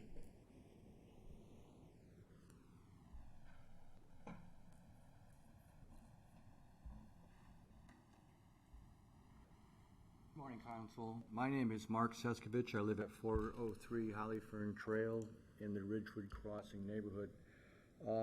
I wanted to talk about... Stand closer to the mic. I wanted to talk to you about 2 meetings I attended. The first was on October 24th with the PLDRC. I was here with 10 other of my neighbors. Very few questions were asked, very few answers were given, and I was kind of surprised. It felt like this project was rubber stamped, tossed over the wall. I had another meeting on December 5th with the developer, and we did agree on several points, and I have them up there for you listed. We talked about the intersection, the opaque buffer, the construction accesses. We thought it was a great meeting, but when we got down to the meat of the topic, which is the transition between the northeast community, which is above Ridgewood, I can point to it right here, right? No, I can't do that. The northeast section, which is above Ridgewood Crossing, when we got to talking about lot size and responsible transition, it got real quiet in the room, and he was very unwilling to do that, and I think that's still an open issue for us. There were 3 points I wanted to make. I'm coming off script here. The first, one thing was mentioned that the the plan has consistency with the overall comprehensive plan, which it does not, because the original comprehensive plan had that eastern section as an R3 with 85-foot lots, similar to ours. That has since changed, not once but twice. The traffic study that accompanies the proposal is not to that plan either. So there's been a lot of changes in the plans. Most significantly, that Coral Fern extension was meant to go into a neighborhood like ours, which it no longer is planned to. So I wanted to point that out. Second thing I'd like to point out was the trade-off with the 40-footers on the east side. That comment was made, you heard that today. Well, if you take a look at the east side, which is above that Ridgewood Crossing neighborhood, that's where everything is piled into. And that does not meet the density requirements. The project in its entirety does, but remember, there are still 2 parcels. That 10-acre parcel was kind of an add-on, which was very convenient for the builder. It pushed all those high-density dwellings into that area, and the density now is more like 5.86, if I did my calculations correctly. Overall, yes, it meets it, and I think Charles talked about this being a zoning technicality. So it meets, it kind of meets it, sort of, but they're 2 different parcels. So I think if you read between the lines, it's pretty creative development. Thank you, Mark. Well, thank you. Linda, Appreciate your Hammond. time. Thank you for taking your time, sir. Linda?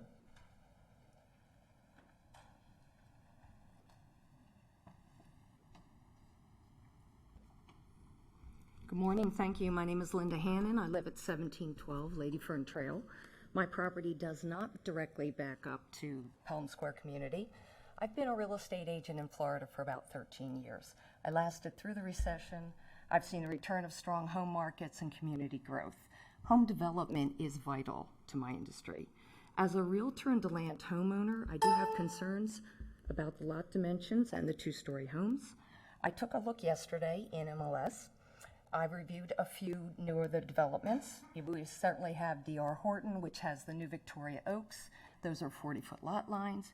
We have Victoria Hills, the Commons, the Trails, also mostly 50 lot lines. The Gardens are a mix of 40 and 50. Mallory Square is 50. Saddlebrook and Bentley Green, 2 other newer communities, are a mix of 75 to 50 foot.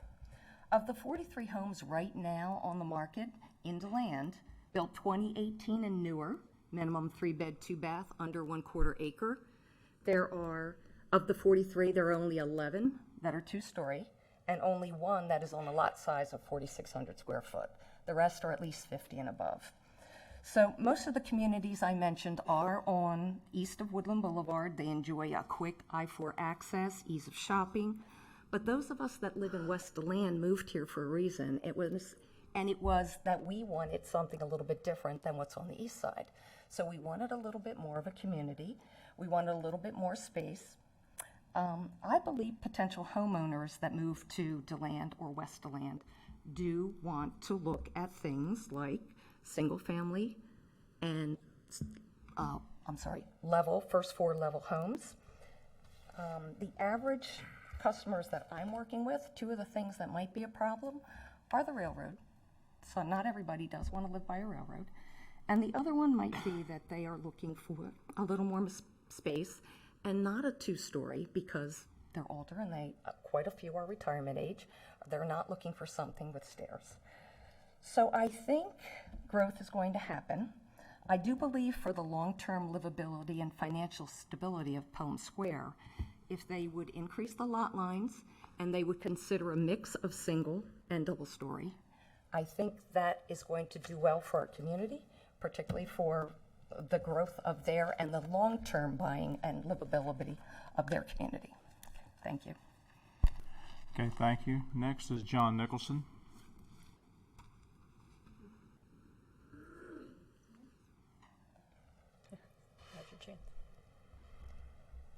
John Nicholson, 413 North Granbury Avenue. I want to speak in support of staff with regard to connectivity. And I usually do these by example. Only certain people don't like examples. But one is in Daytona Beach and one is in Miami. So I'll start with Daytona Beach before I get cut off. Daytona Beach on 4 different occasions have closed roads and made it very difficult for those of us that live there. One of which were the residents, when the city inadvertently put in a nightclub next to a residential neighborhood on a very small lot with no parking. So what it ended up having is the people that went to the nightclub parked in the neighborhood. So they decided to block all the streets into the neighborhood. Well, now the businesses are hurt because they can't get to and from.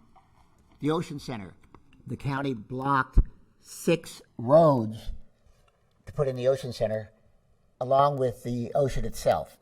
So we have 2 roads to get north and south. It makes it very difficult for us.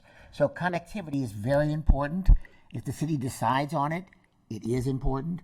Miami did that. They have north, south, east, west, every 10th street in one direction, every 8th street in another direction. And then developers came in and said, oh, I really don't want that road coming through my development. So they stopped it. Like there's 7, 17, 27, 47. So at 87th, they decided, well, there's nothing out here. It's the suburbs. So we'll just stop the road there. Well, Miami was 100,000. Now it's 3 million. It's a major road. And you're going down the street in a 7-lane road. All of a sudden, it dead ends. You've got to go left or right 10 blocks and circle around to get back to 87th Avenue. It's horrible. So connectivity is extremely important. So if the staff says it's important, it's important. Thank you. Okay, thank you. Is there anyone else from the public wishing to speak?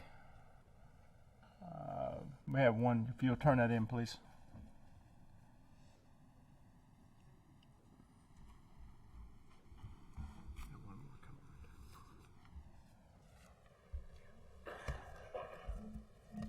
Good morning. My name is Ashley Robinson. I live at 418 Hollyfern Trail, and I live in the community.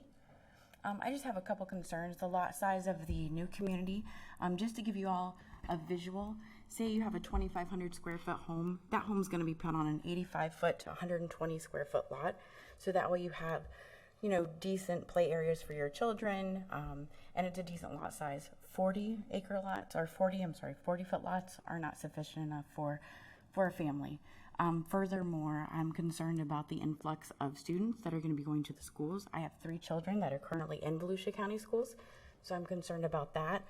My other concern is on Euclid and Ridgewood Crossing. That is a major bus stop for students that are going to the high school and that are also going to the middle school. So I'd like the county to take a look at that as well. I'm not opposed to growth, but I am opposed to tiny lots just trying to make a bigger profit. Thank you for your time. Thank you. And with that, if there's no one else, we'll close the public hearing. Michael? You heard a couple of questions. If you can address the concerns. I did, yes. Again, for the record, Michael Woods, representing the applicant.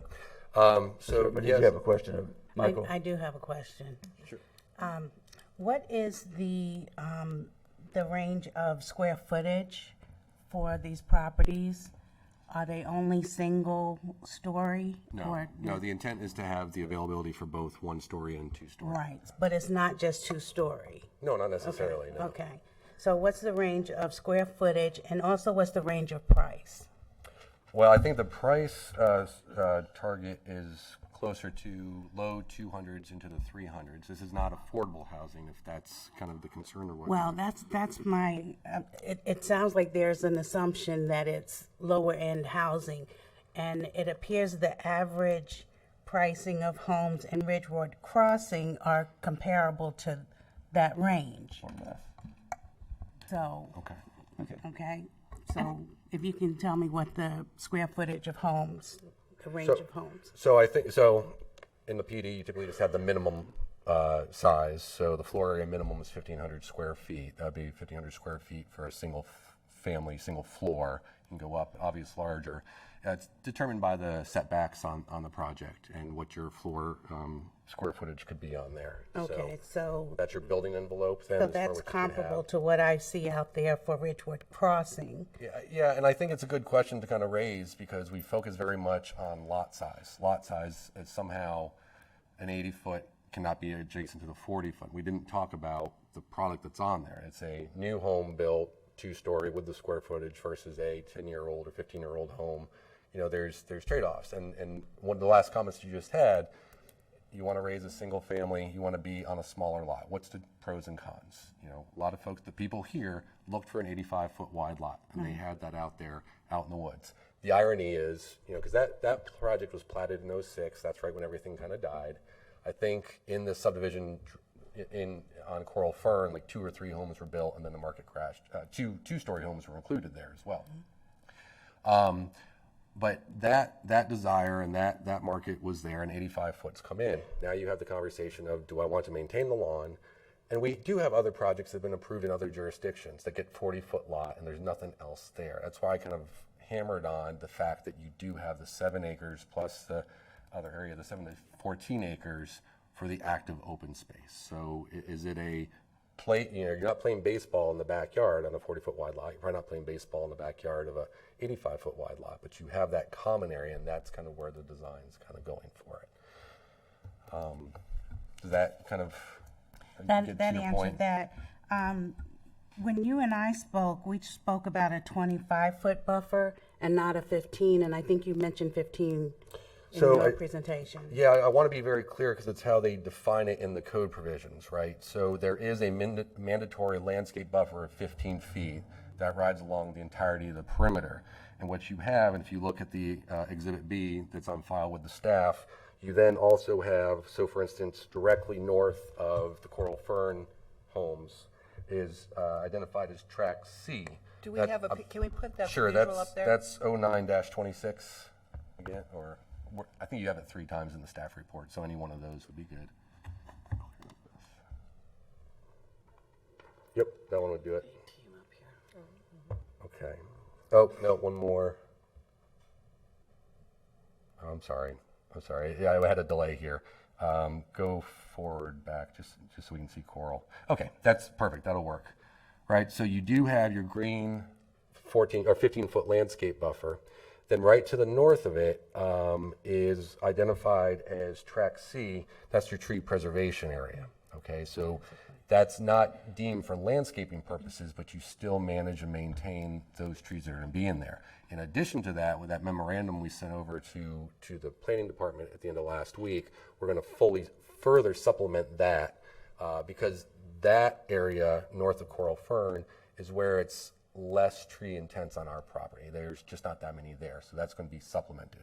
Whereas if you go along that Ridgewood Crossing west boundary, our east boundary, still the same 15-foot buffer, then you also see that dark shade, and that one's identified as Track P. I just want to verify. That's also tree preservation, and that runs along there. So that's where you get the full depth. So the distances between there, I think if you can look, say, on the Coral Fern area, the back of lot for us to the property line is 25 feet there. And then it spreads out in the larger areas. All that is to also say that, you know, Ridgewood, again, was a product of its time. You know, 85-foot straight to plat. You know, there is the buffering that's provided for there is a 5-foot easement, landscape easement, that's on the individual lots. There is no common HOA maintained landscaping. There's no real enforcement mechanism there. That was what was deemed sufficient at that time. We're not, you know, we're basically providing the buffering to kind of in between both, all on our property. Also, can you tell me the time frame for the phases? Yes, I think phase 1 and 2 is going to start off fairly quickly. That's the goal for that. I don't remember what the time. It'll start in February, but the build-out estimate is. So 18 months is probably the time frame for that, at which point in time we'd go then to phase 3. Okay, all right. Did you have? Well, I have one more. Okay, sure. One more, and I'll leave you alone. The 45-foot lot option. So if you were to go to that option, would that then just break into the green space? So we didn't do the full exercise on that because it does change not just the width, but the geometry. So you get 45 feet wide, and the total square footage has to be 5,000 square feet. So it actually, I think, gets a little bit shallower in depth. So that kind of, the grid system we have right now kind of set up would have to be, it's an exercise to go through it. The positive of the cluster subdivision requirement is it also incorporates as, look, if you're going to carve off land from the lot, you're going to go put it into a usable open space area. And the code is pretty clear as to how that goes about it. I did kind of the rough, and I don't know that it would be the exact same ratio. I don't know that you get the full 141 or not, but I did kind of go through the math of, the 14 acres that we have over there. You divide that by how many lots we have, and then you divide it by the depth that we're providing. You basically get to 80 feet of width. That's where that gap has gone. It's gone to that 14 feet. So we're pretty certain we'd get that close to it. But it wouldn't come to you other than to kind of rubber stamp the plat, right? Because it's permitted by right. Right. And that as well, if you engage in the conversation on Coral Fern, that discretion kind of goes away too, because you go through the plat, technically speaking, that roadway is open. We're supposed to be able to be connected to it. And if we're going through a plat phasing, that staff recommendation probably, there's no real easy way to kind of overrule that. That's why we think staying with the PD and providing the responses that we have, everyone knows exactly what's coming, how it's coming, and when it's coming, and gives a little bit more kind of control and sense of what's coming on. Okay. Thank you. And I'm happy to answer any other questions, but I'd like to... There's some other questions up here, so we'll go to those first. Thank you, Ms. Gertman, especially the question about the pricing, because while they were speaking, I was pulling up all the values just to see if there was a disparity on that. And right. Good I'm a local realtor too, so it makes sense. I understand the concerns of the community, but you've got to look at it, totally what's allowed and what the greatest opportunity. Okay. Thank you. Ms. Dennis. Thank you, Mr. Chair, and thank you, Councilwoman Gertman, because you asked some of the questions that I was going to ask and had flagged too. So, Mike, okay, so we have a 25-foot buffer. You met with citizens. I talked to you, I think, the day that you were going to have that meeting that night or the next day. And did you have a good turnout? So that was with the two reps from the HOA. That was a meeting that was kind of brokered by their developer to kind of have us sit down. One of the gentlemen presented today. He had the PowerPoint presentation, and everything that we outlined and gave forward was what our discussion was. We talked about buffering first, and we kind of said, and then we got into the discussion about lot size. Well, our approach in this, as with anything with buffering is meant to be the transition between two different lot sizes. Sure.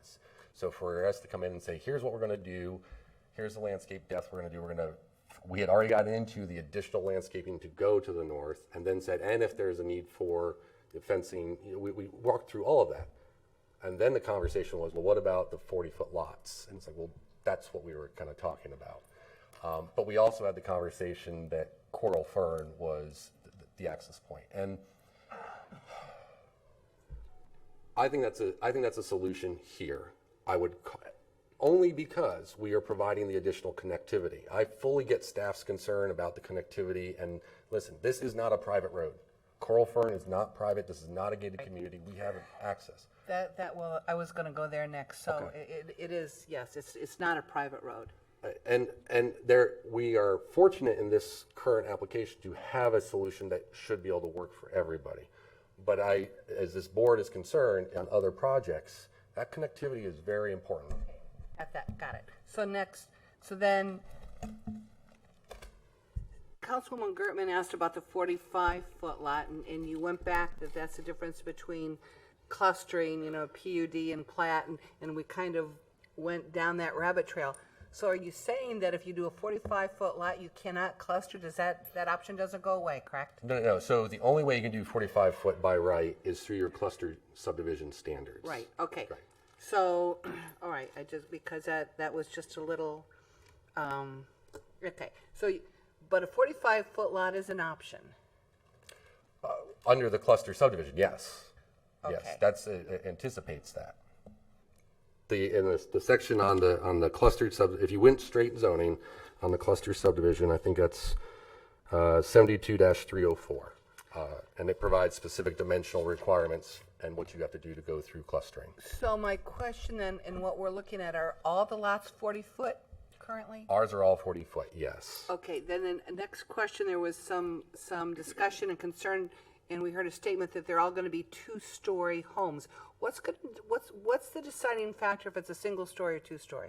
I think that's builder's discretion. Builders or the purchase? Is it built on? Are you just gonna build on spec, or are you gonna wait for contract?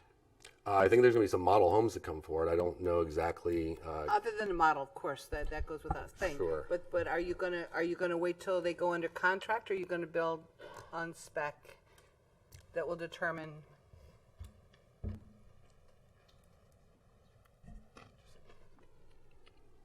Good morning.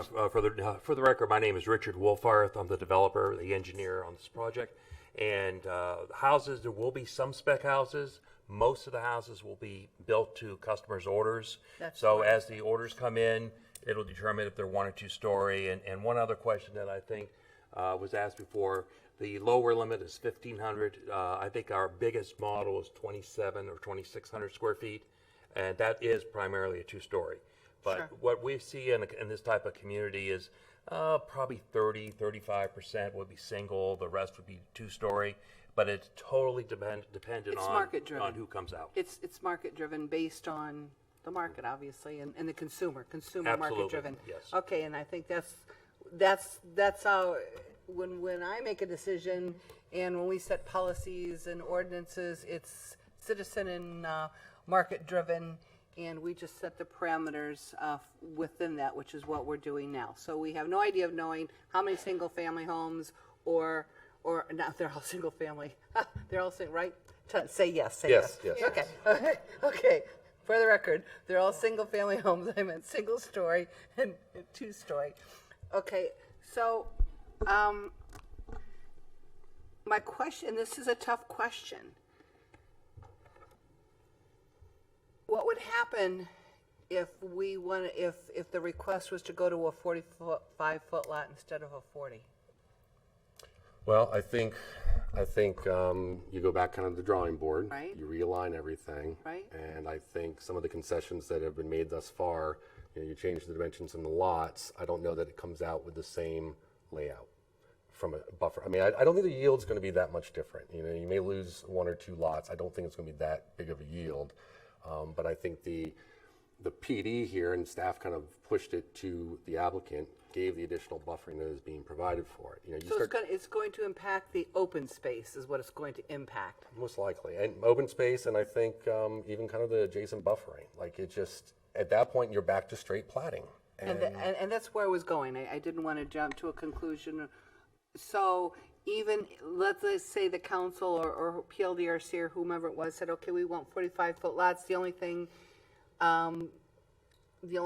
that's really going to be lost will be the open space, the very thing that insulates the project and the whole plat itself. So we know that we've got a 25-foot buffer. We know that it's market-driven and will be citizen-driven as far as what actually goes on the majority of the lots, right? Correct. And, okay, that's all I have. Thank you. I'm done, Mr. Chair. Ben? Aren't I correct in saying if we went to the other zoning, it would go from 3.6 units per acre to 4 units per acre? Well, I don't know that the density would change. Our allowable density is at the 4 units per acre that we're relying upon. We are coming in under that at 3.6. But if you get back into the platting, if your engineering works, you can make it happen. That's what you're kind of allowed to by right. And these buffers would be off the table. It'd be starting over again. You'd go back to whatever the minimum requirements are required for it. And I don't know, because we'd still be under R3 zoning, right, which is what the other projects were designed for. Maybe some policies have changed since 06 or when they actually broke ground and built, but the only requirement that was required in 06 for R3 zoning on a plat was a 5-foot landscape on the lot. I'd like to ask Mr. Irvin to give us an overview of what would happen if this project is done away with to the best of what we can do at the moment.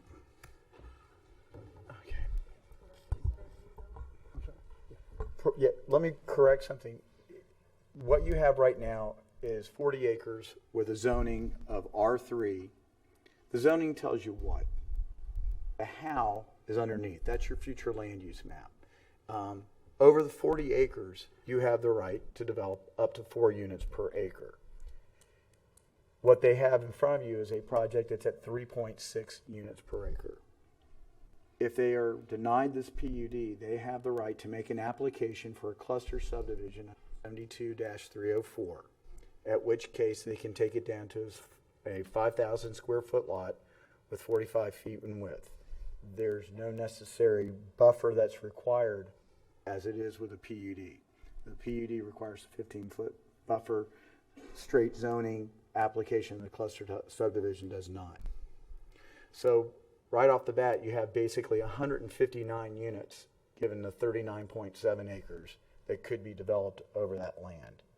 If there are engineers able to get 159 lots, the stormwater, the roads in there and meet the requirements of 7204 or 72304, you could have upwards of 159 units. That's worst case scenario. In all reality, what you're probably going to see is a similar yield, because what they're going to do is reconfigure the lot. They're going to reconfigure the roadways.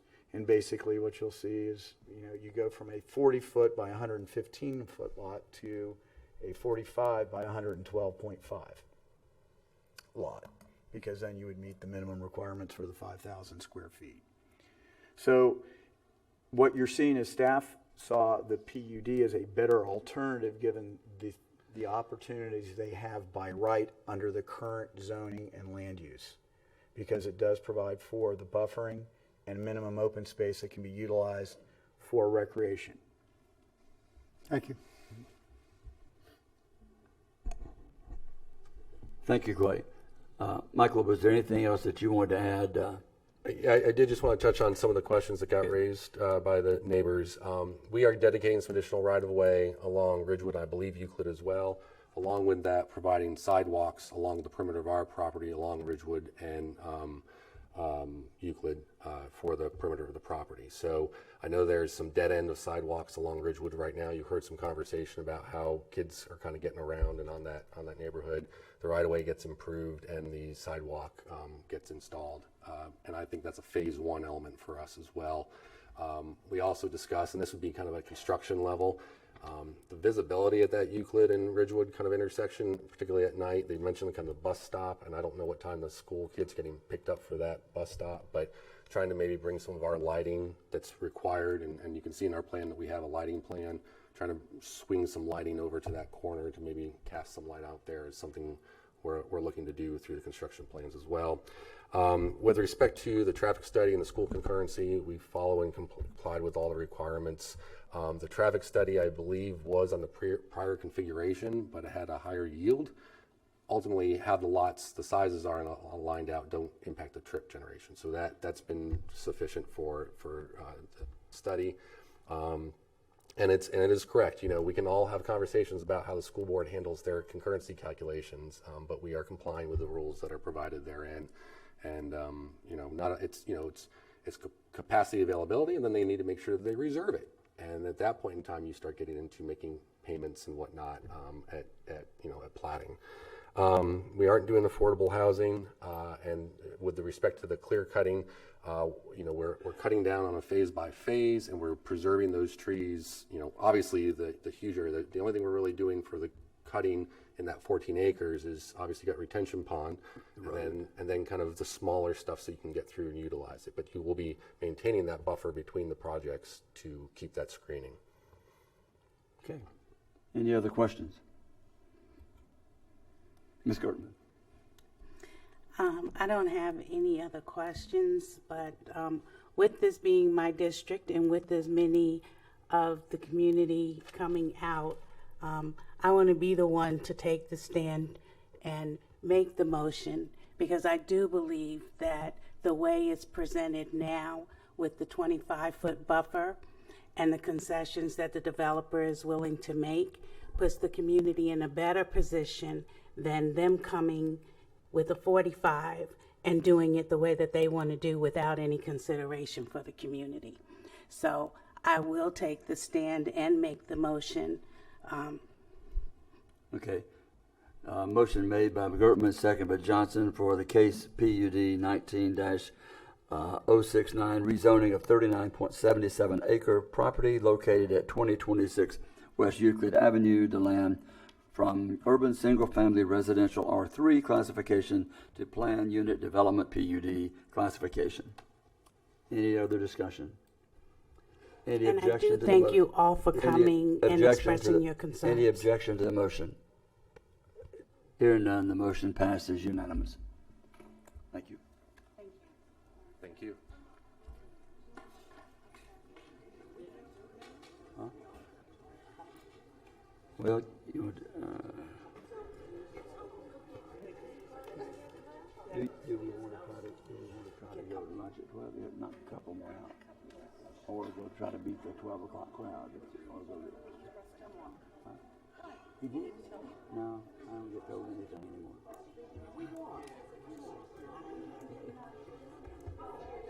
I didn't know. Okay, but it'll be there when?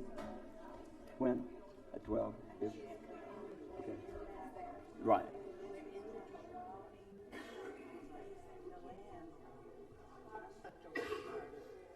Don't get me started today.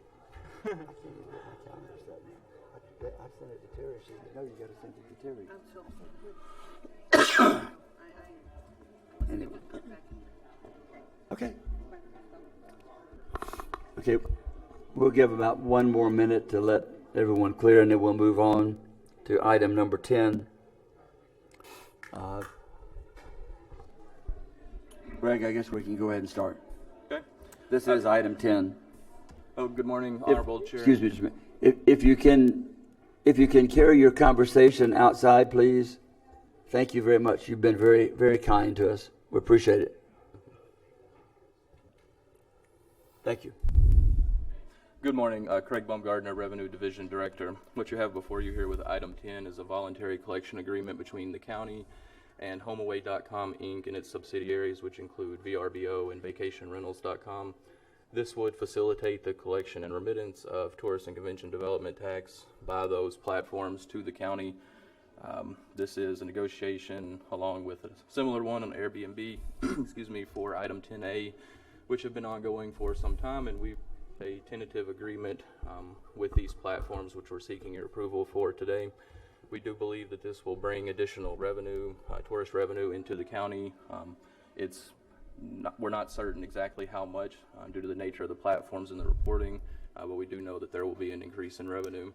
And we also wanted to point out that this would not absolve any of the individual property owners of their duties and obligations. They'll still need to register with the county and report any transaction that would take place outside of those platforms. We'll have an information campaign around that with our current clients, and then we'll also continue collection efforts for the transactions that aren't caught up in this. Okay. And so with that, I'll take any questions that you may have. Thank you, Craig. Billy?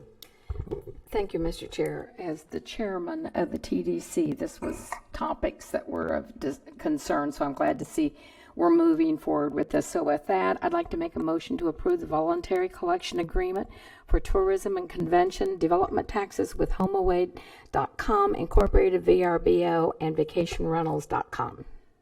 Motion made by Wheeler, seconded by Dennis. Any discussion? Any questions? Any objections to the motion? Hearing none, the motion passes unanimous, and we will move to item number 11. 10A, sorry. That should be, I didn't turn my page. Item 10A. Thank you. And 10A is just a similar agreement, this time with Airbnb. Okay. Ms. Wheeler. Okay, Mr. Chair, for the same reasoning, I'll move approval of the voluntary collection agreement with the Airbnb for tourist and convention development tax. Motion made by Wheeler, seconded by Post. Any discussion? Any objection to the motion?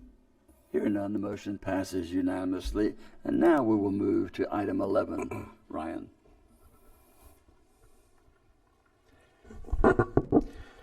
Good morning, Council and Chair. Ryan Osowski, Chief Financial Officer. Item 11 is direction on renewal for professional auditing services with James Moore & Company.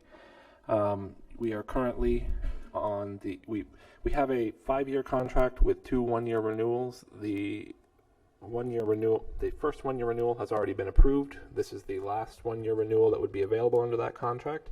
However, it is the council's auditor, so we're seeking your direction as to whether we should seek that renewal or start the audit selection process. Ms. Gertman. I want to make the motion Okay. to allow them to have this next year. I think we're in enough transition, so I think I will make the motion to approve them for another year. Second. Motion made by Gertman, seconded by Lowry to renew the professional auditing services with James Moore and Company. Any questions? Opposed? Oh, I was just going to point out that with the transition, it makes sense. Yeah. Okay. Any objections to the motion? Hearing none, the motion passes for the renewing the professional auditing services with James Moore and Company for one more year. We'll move to item 12. Donna Butler.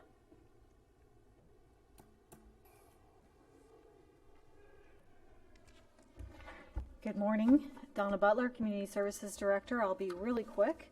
Item number 12 is the reappropriation of Federal Transit Administration funds in the amount of approximately $9.1 million. This is taking all of our federal grants that have been awarded previously and just rolling them over into the current fiscal year. Okay. Move Council. approval. Was that Post? Move approval. Yeah. Motion to approve by Post, seconded by Lowry, to appropriate the Federal Transit Administration capital projects and grant funds, reappropriating previously awarded grant funds of $9,113,995. Any questions? Any objection to the motion? Just confirming, Donna, that's just capturing the monies, correct? Correct, that have already been awarded to us. So I just really wanted to point out, this is just us capturing those monies that are available. Right, reappropriate. Hearing none, the motion passes unanimous. Item 13, Donna.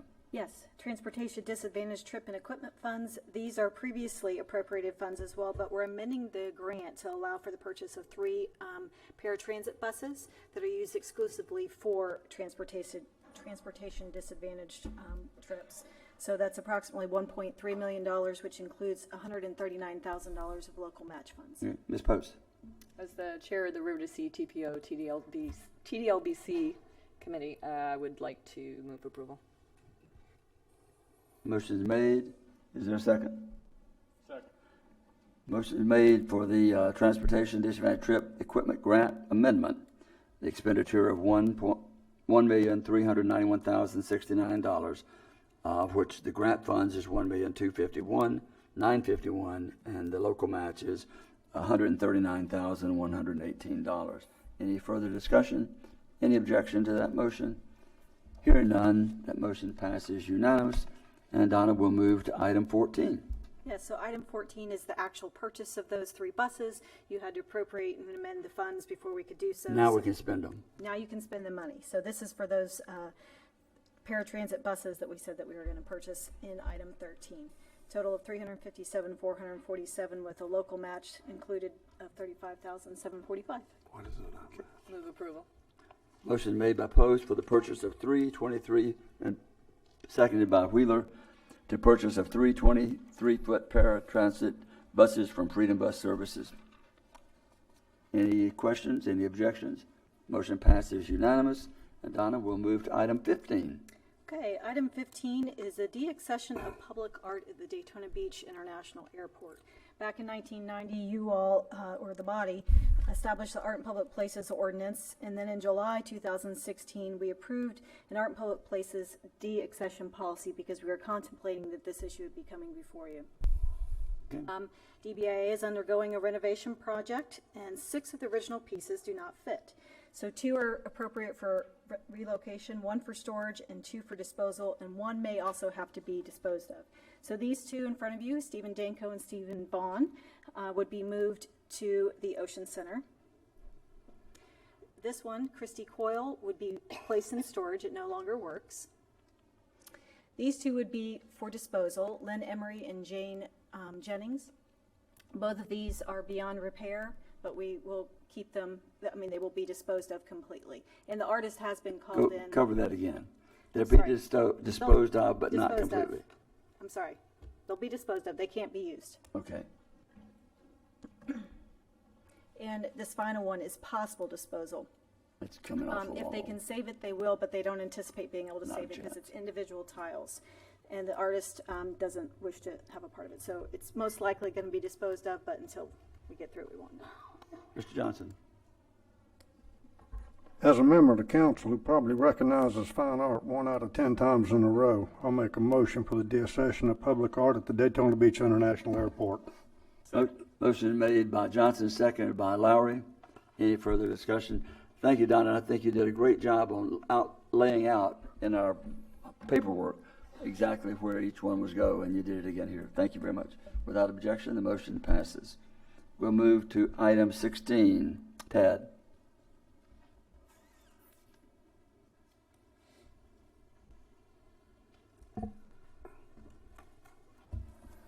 Good morning, Tad Keysbeer, County Engineer. This item is the award of the construction contract for Williamson Boulevard from LPGA in the south to Strickland Range Road in the north. It is for $4.8 million approximately, about $200,000 less than what we had originally budgeted for it. We recommend approval. Good. Ms. Post. Move approval of the Williamson Boulevard widening from LPGA Boulevard to Strickland Range Road. Second. Motion made by Post, seconded by Gertman to approve the agreement with Massey General Contractor for the widening of Williamson Boulevard from LPGA to Strickland Range. Any objection? Any discussion? Hearing none, the motion passes unanimous. We will move to item 17. Tad. Yes, this item is for the reappropriation of $2.8 million, which is a part of a community budget issue request grant that was granted to the county by the DOT through a JPA back in May of 2009. We're reestablishing money so we can actually go forward with the 10th Street project. Okay. Ms. Post. Oh, I was still on. Ms. Dennis. Thank you, Mr. Chair. It is with great pleasure that I make this motion for the budget resolution reappropriating Florida DOT community budget issue request grant proceeds for the 10th Street widening project from Myrtle Avenue to US 1. Is there a second? Third. Second by Wheeler. Any discussion? Any objection to the motion of reapportionment of the grant funds of $2,800,000 for the widening of 10th Street project from Myrtle Avenue to US 1? No, hearing no objection, the motion passes unanimous, and we'll move to item 17A. This is a transportation improvement cost allocation agreement between ourselves, the City of DeLand, and the property owner developer, OK Victoria Park LLP.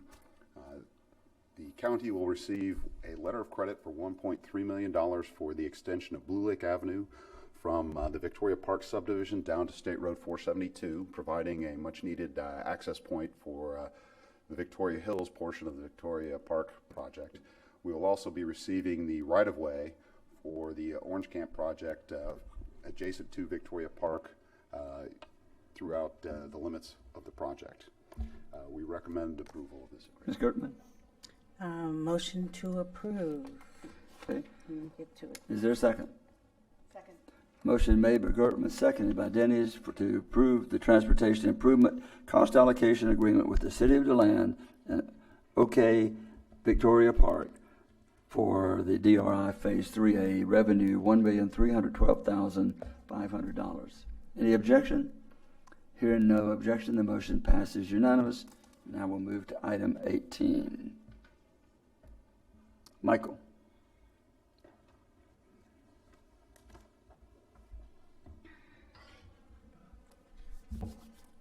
Good morning, Mr. Chair. Mike Ulrich, Water Resources and Utilities Director. Happy holidays to all council members and staff.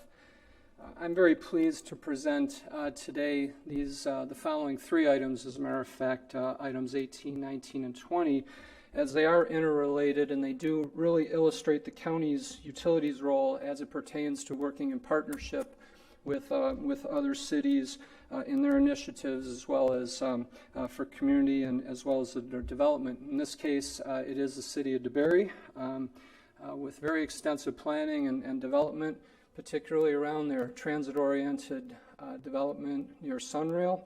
And we're very excited to have been played our role in this as well.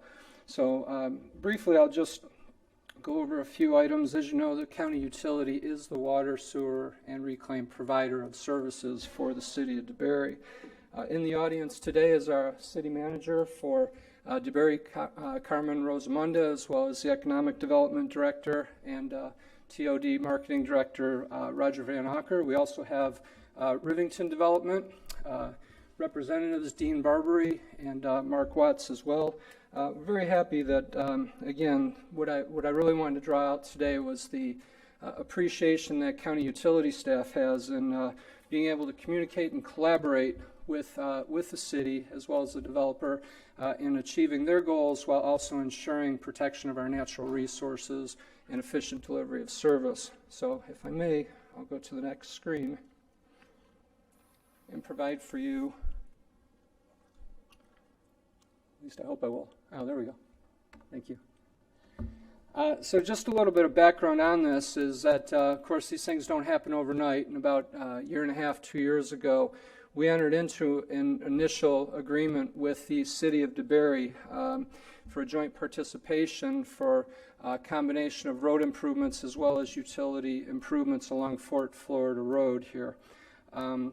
In doing this, we were achieving the mutual goals and objectives. As you can see, of course, the city's goals with continued development, quality development around its TOD and the potential tax base. And of course, from the county utility standpoint, as well as protection of our natural resources, we want efficient delivery of service, extension of reclaimed water service to offset increased demand in our springs.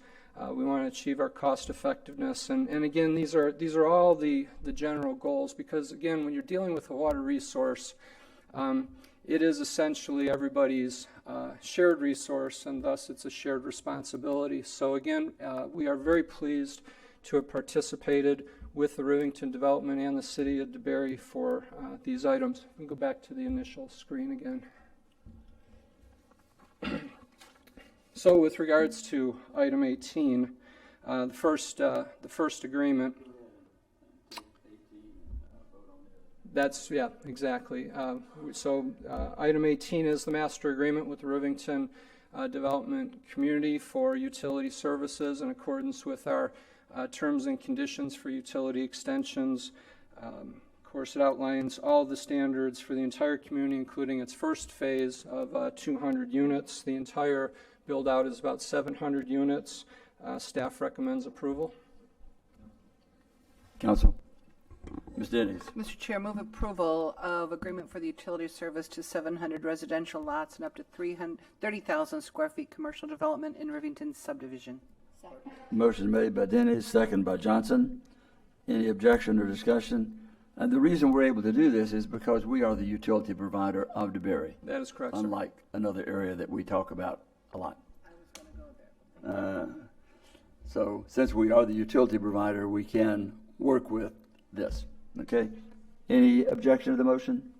Hearing none, the motion passes unanimous. Now we'll move to item 19, which I think you've already covered. That is correct. Item 19 is the actual construction of 3,000 linear foot of reclaimed water and sewer main that will get us partially around the Fort Florida Road area, an eventual connection all the way around to loop it, which will obviously provide additional water quality benefits in the future. Ms. Dennis.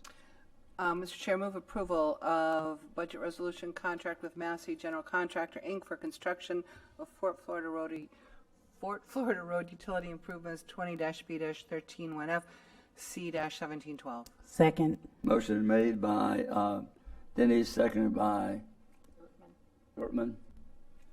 I heard y'all in unison, so I gave you credit for that one, Ms. Gertman. Any discussion, any objection to the motion?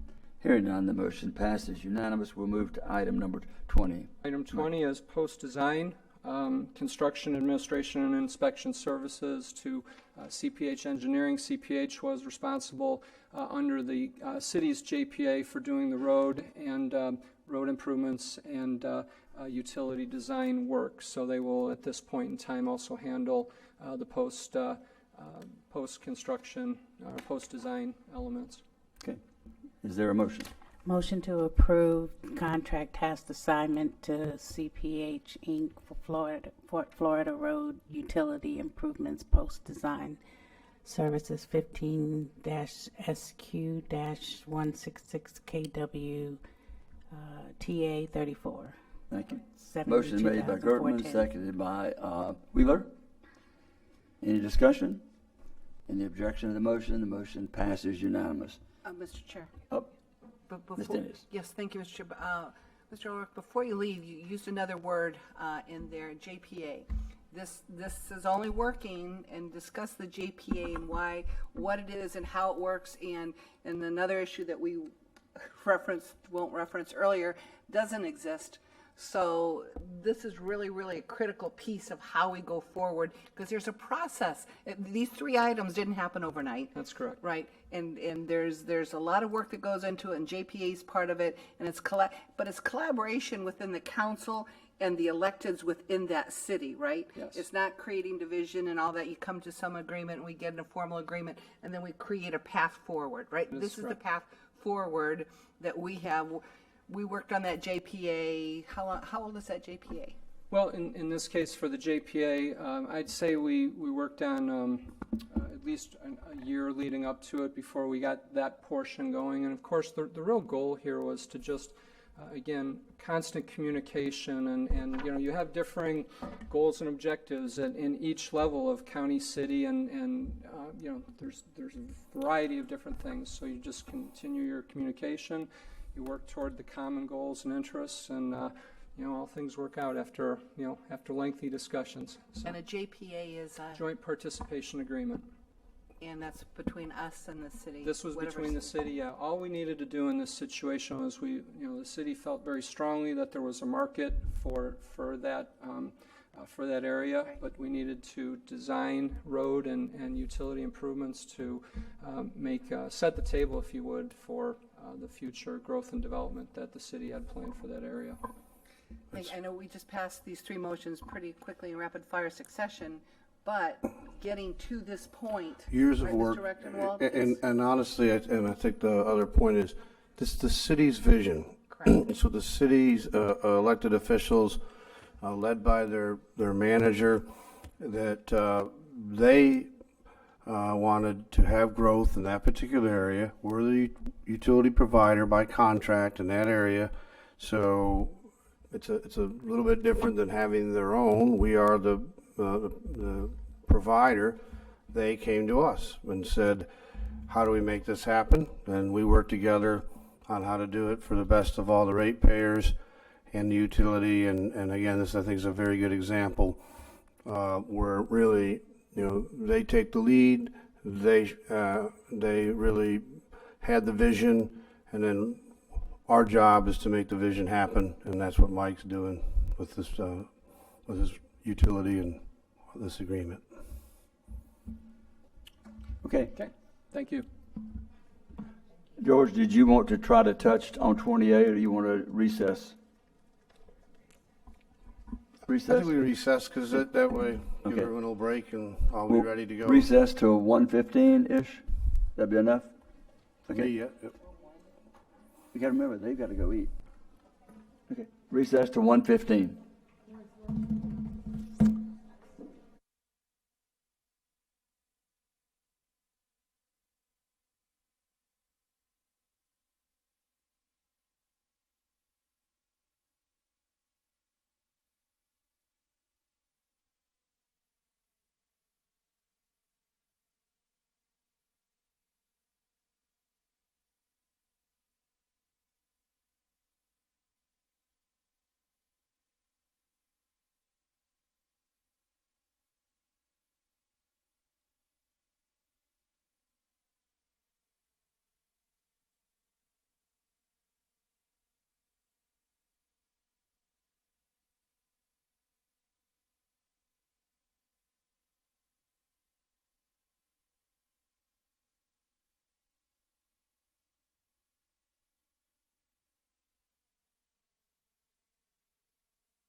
Good afternoon. It is 1:15, right on the dot, and we will reconvene the council meeting, and we will go to item 20A, and this is the second amendment to the third amended and restated lease agreement with Daytona Lagoon.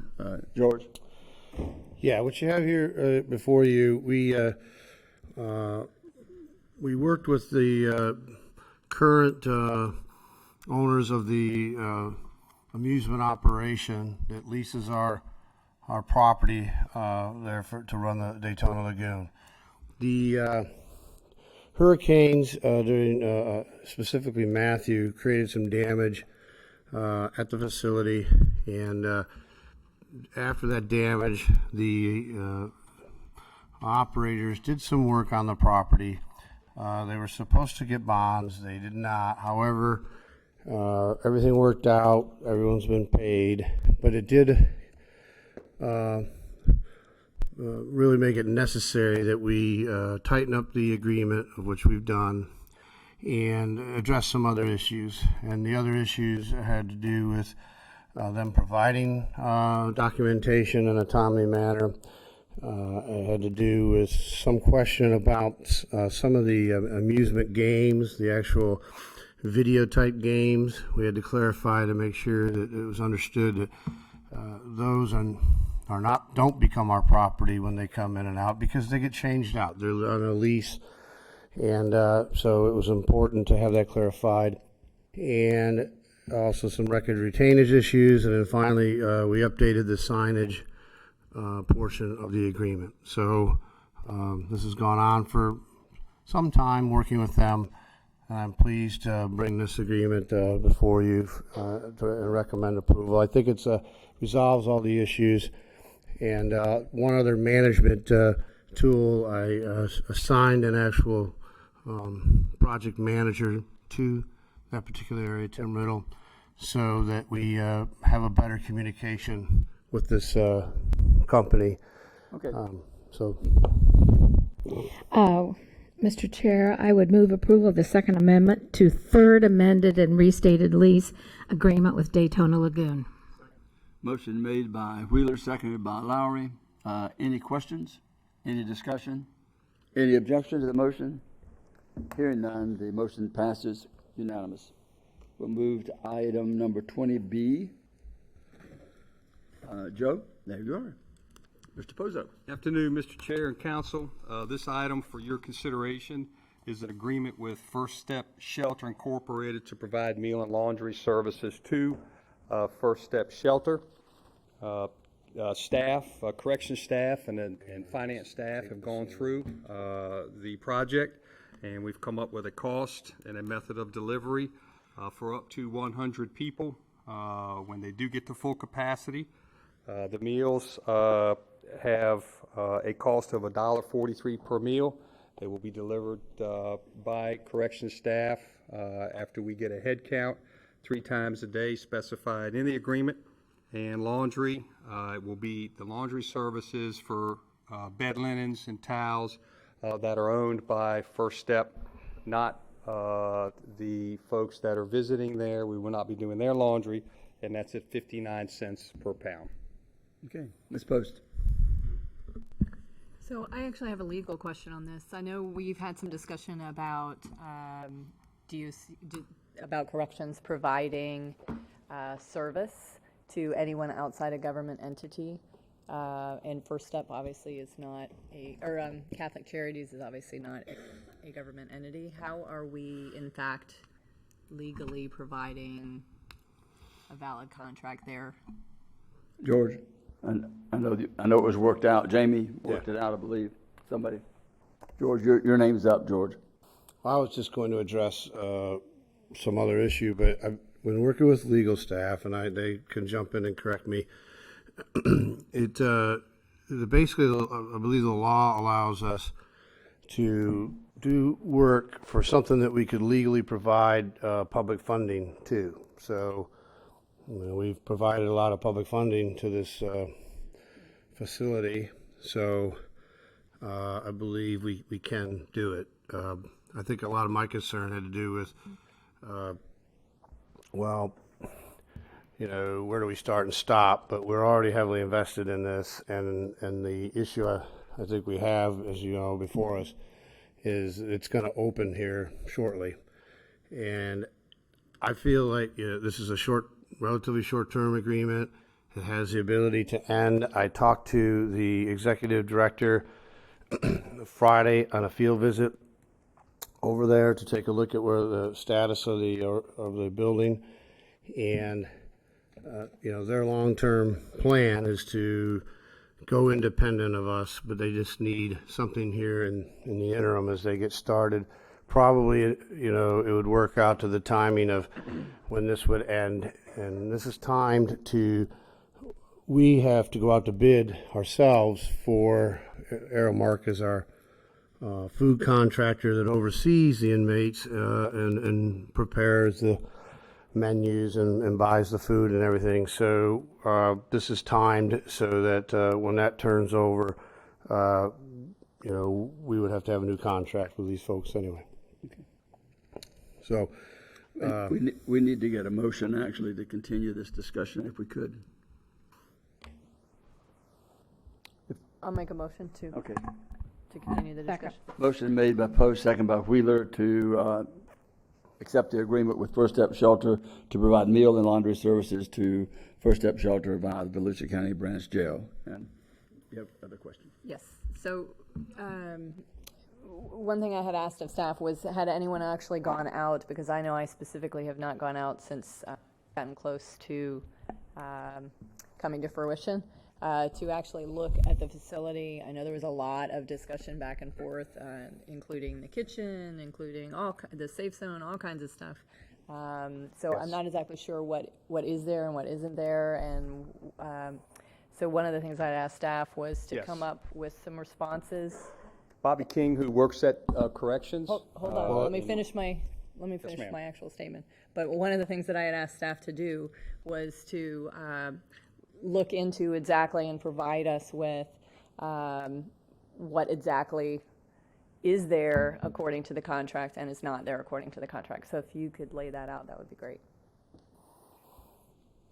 Good afternoon, Bobby King, Volusia County Corrections. I went out there several times in the last couple of weeks, and they have a complete kitchen that is fully stocked, ready to go if they could get the staff that is needed to actually run the kitchen.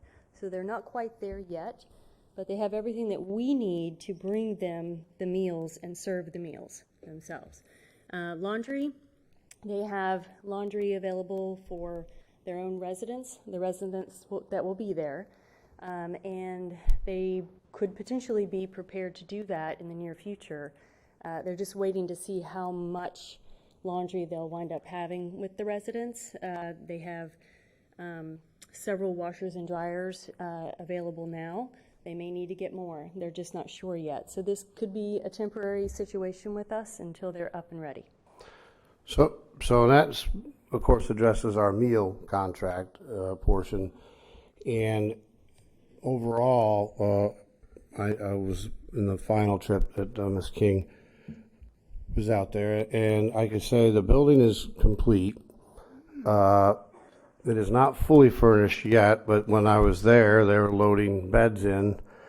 So in looking in our contract, I think as far as the physical plant, the building, what they have on the interior is ready to take on the homeless.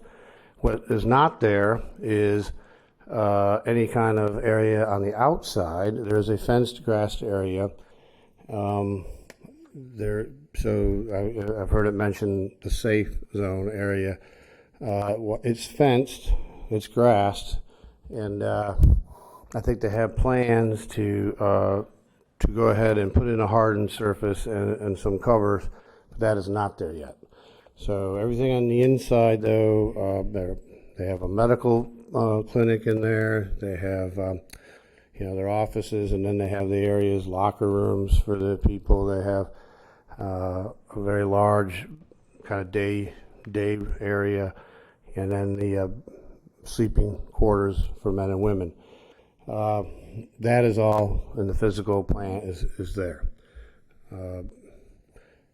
It is important too to note, and Mr. Poza said, and we're prepared to provide meals for 100 residents. And I just want to make that on the record that we are prepared to do that.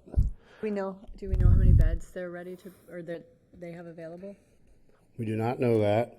I think that you've got, like I say, the physical plan, and then you have what the program is. The program is run by Catholic Charities, and I think they're looking at initially, trying to start with a lesser amount, 45 people, but I think the way it was explained to me, there would probably be 45 in the inside, and then some number of people on the outside who hadn't agreed to go through, the inside portion of their program. So that remains, I guess, to be still worked out. I just wanted to make sure that as we were asked to do, to be a food provider, we're ready to provide the food on the day that they deem they need the first meal. So, which I believe will be December 16th or 17th. So I think the other stuff probably remains to get worked out. Thank you. Okay. Any other questions or any objection to the motion? Hearing none, the motion to agree to provide to First Step Shelter the meal and laundry services is approved by the branch chair. Thank you. Without objection. Item 21, Brian. Good afternoon, Mr. Chair, County Council. I'm Brian Rothwell, Activity Project Manager. Item number 21 is the sponsorship request from the Martin Luther King Jr. Celebration for Florida Incorporated, MLK Empowering Our Youth to Move Forward event, which will happen January 16th.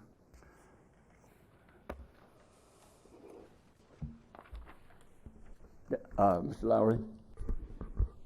I move that we provide the sponsorship. I second. Motion made by Lowry, second by Gertman to approve the sponsorship for the Martin Luther King Jr. Celebration for Florida on January 16th. Any discussion? Any objection to the motion? Motion passes without objection unanimously. And Mr. Chair, we have one more sponsorship request from Rotary District 6970, York Foundation, for the Hops and Vines event that will happen January 31st, in the amount of $1,500. I'd like to do this one also, Okay. because since it's in my district. Mr. Lowry made the motion, seconded by Ms. Wheeler. Any discussion? Any objection? Hearing none, the motion passes unanimous, and we will move to item 22A.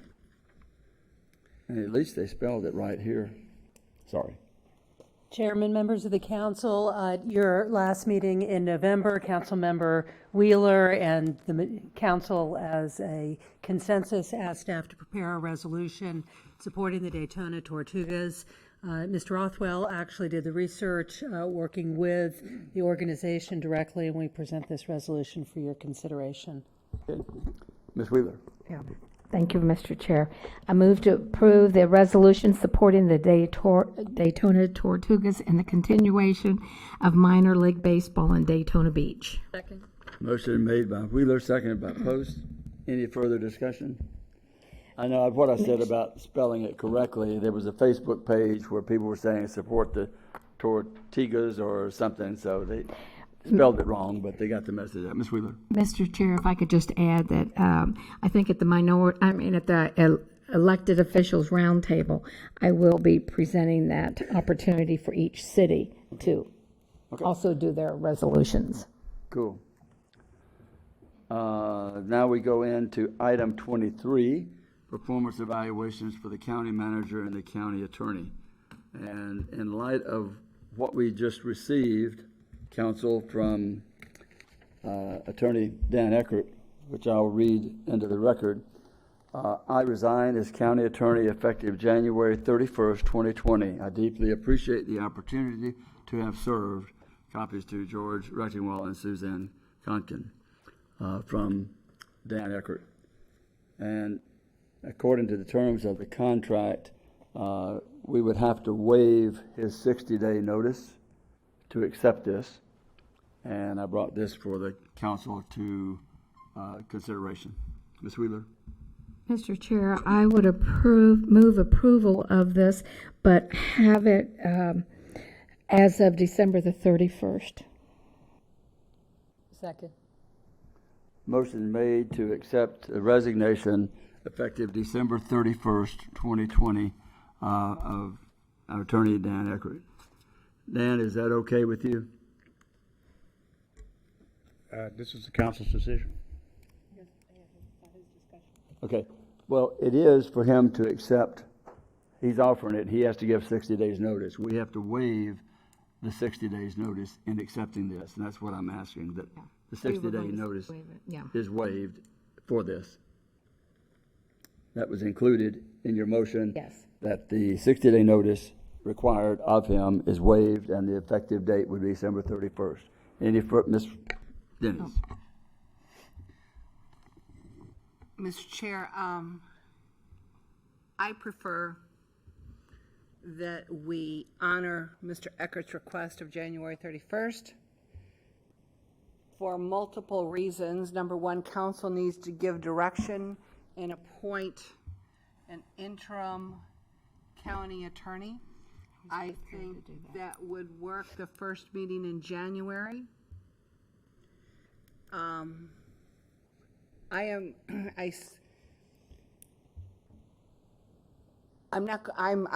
not going to support the motion based on. You're making a motion to amend the date. I am going to move to amend the motion to honor the request of Mr. Eckert of January 31st. Right. I will second that. Okay.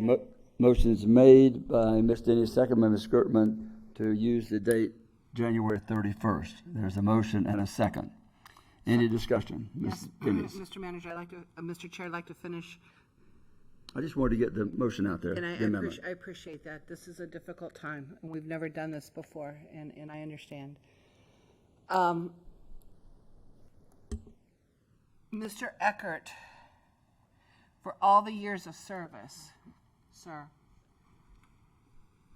deserves the honor of delineating his final days with the Volusia County Council. And I am not going to dishonor that. While I agree with the motion, I think he deserves, and we need to honor his request and let this council make a decision, and some time in between gives us at least one more meeting to decide who council, or how this works. I guess we have to appoint an interim county attorney. Sorry, you're okay, Mr. Rector. Right now, you're next, but hang on there. So, that's Okay. the reason, council. That's Okay. I'm done. Fred? I express the same feelings there. I think we need to honor his request in regard to the letter we received. Thank you. Any other discussion on the amendment? Mr. Chair, I remove my first. Let's just go through the process so we don't get accused of doing amendment. We have an amendment to make the effective date for Dan's retirement as January 31st. All in favor of that, say aye. Aye. Those opposed? The amendment passes unanimous to make the effective date January 31st. Now, we have a motion amended for the resignation of Dan to be January 31st, 2020. Any objection to that motion? That's amendment. That includes waiving his requirement of the 60-day notice. Any objection to that? Hearing none, the motion passes unanimous to accept the January 31st retirement of Dan Eckert. Now we'll move to the, I guess we'd call the evaluation of George. Mr. Chair. Yes.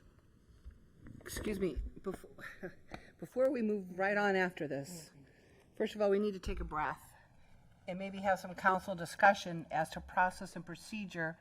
So what happens, at the first meeting in January, when do we appoint, we have to appoint an interim after the 31st. We have 2 meetings in January, so what's the process? The process will be that at any point in time, from this time forward, you could ask for an interim to be serving as the interim attorney. If the interim attorney is appointed now, he or she could be working with Mr. Eckert in making a transition. So I don't think there's anything that would say this has to be agended for us to. Pardon? You think it does? Absolutely. Absolutely. I'm just asking. I'm not directing. I'm just saying. Y'all ask what we're going to do. So then we will put on the agenda for the first meeting, which is January the 9th, to appoint an interim county attorney. Very good. That takes care of that. Thank you. Okay. And Dan, your 41 years, and let's just save that for closing comments. So now then I think George has done a terrible job. I'll go ahead and state what I think he's done. No, I'm just kidding, George. Just strike that from the record. That shouldn't be in it. I'll just go ahead and say George has done an outstanding job since he's become full-time manager, which was in March? I know that you gave us the date, George. Was it March, April this year? It was, it was at the beginning of March. Yeah. Working with George, from my standpoint, has been excellent. His acceptance of working with our partners in the community and others who have to work with the county have said nothing but great accolades about his ability to work with within the community, involving us, keeping us informed, and I think he's done an exceptional job and would like to extend his agreement for another year, or as long as until we tell him we don't want him. The motion. It doesn't need to be a motion. I mean, it's just Ms. Wheeler. Yeah. Yes. Sure. Yeah. Where should we start? I agree with you. One of my goals as a new council member several years ago was to change, communication and transparency and all the things that you hear. And since you're appointing as interim manager a year and 4 months ago, you have seen in my eyes that you have absolutely followed every single thing that I personally was wanting. The changes that you have made in the departments is amazing in this short period of time. I mean, we have seen Public Protection Director, EMS Director, Animal Control Director, Human Resource Director, Accounting Director, CFO, Chief Building Official, Road and Bridge Director, IT Director, and most recently the hiring of our Deputy County Manager, Suzanne, which was wonderful, and our new Internal Auditor, Jonathan Edwards. I mean, just that right there. And then we also went through an OPAGA and the work that we've done. We just had a contract here with the unions. What I loved, George, too, is the respect that you've got out in the community. One of the reasons why I ran years ago, because I thought we lacked the communications with our cities. You are bridging that gap. Every broken bridge, you are absolutely bridging it. I hear from all the cities that I'm dealing with the appreciation of you being connected with them. And they just feel they have someone to talk to. I think that's not only externally, but I think I'm hearing it from internally too, that you have the departments working with you, or you're working with them.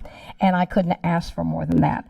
The fact that you listen, and that the fact that you give me alternatives when I get a no, and that you're working with me to make things better.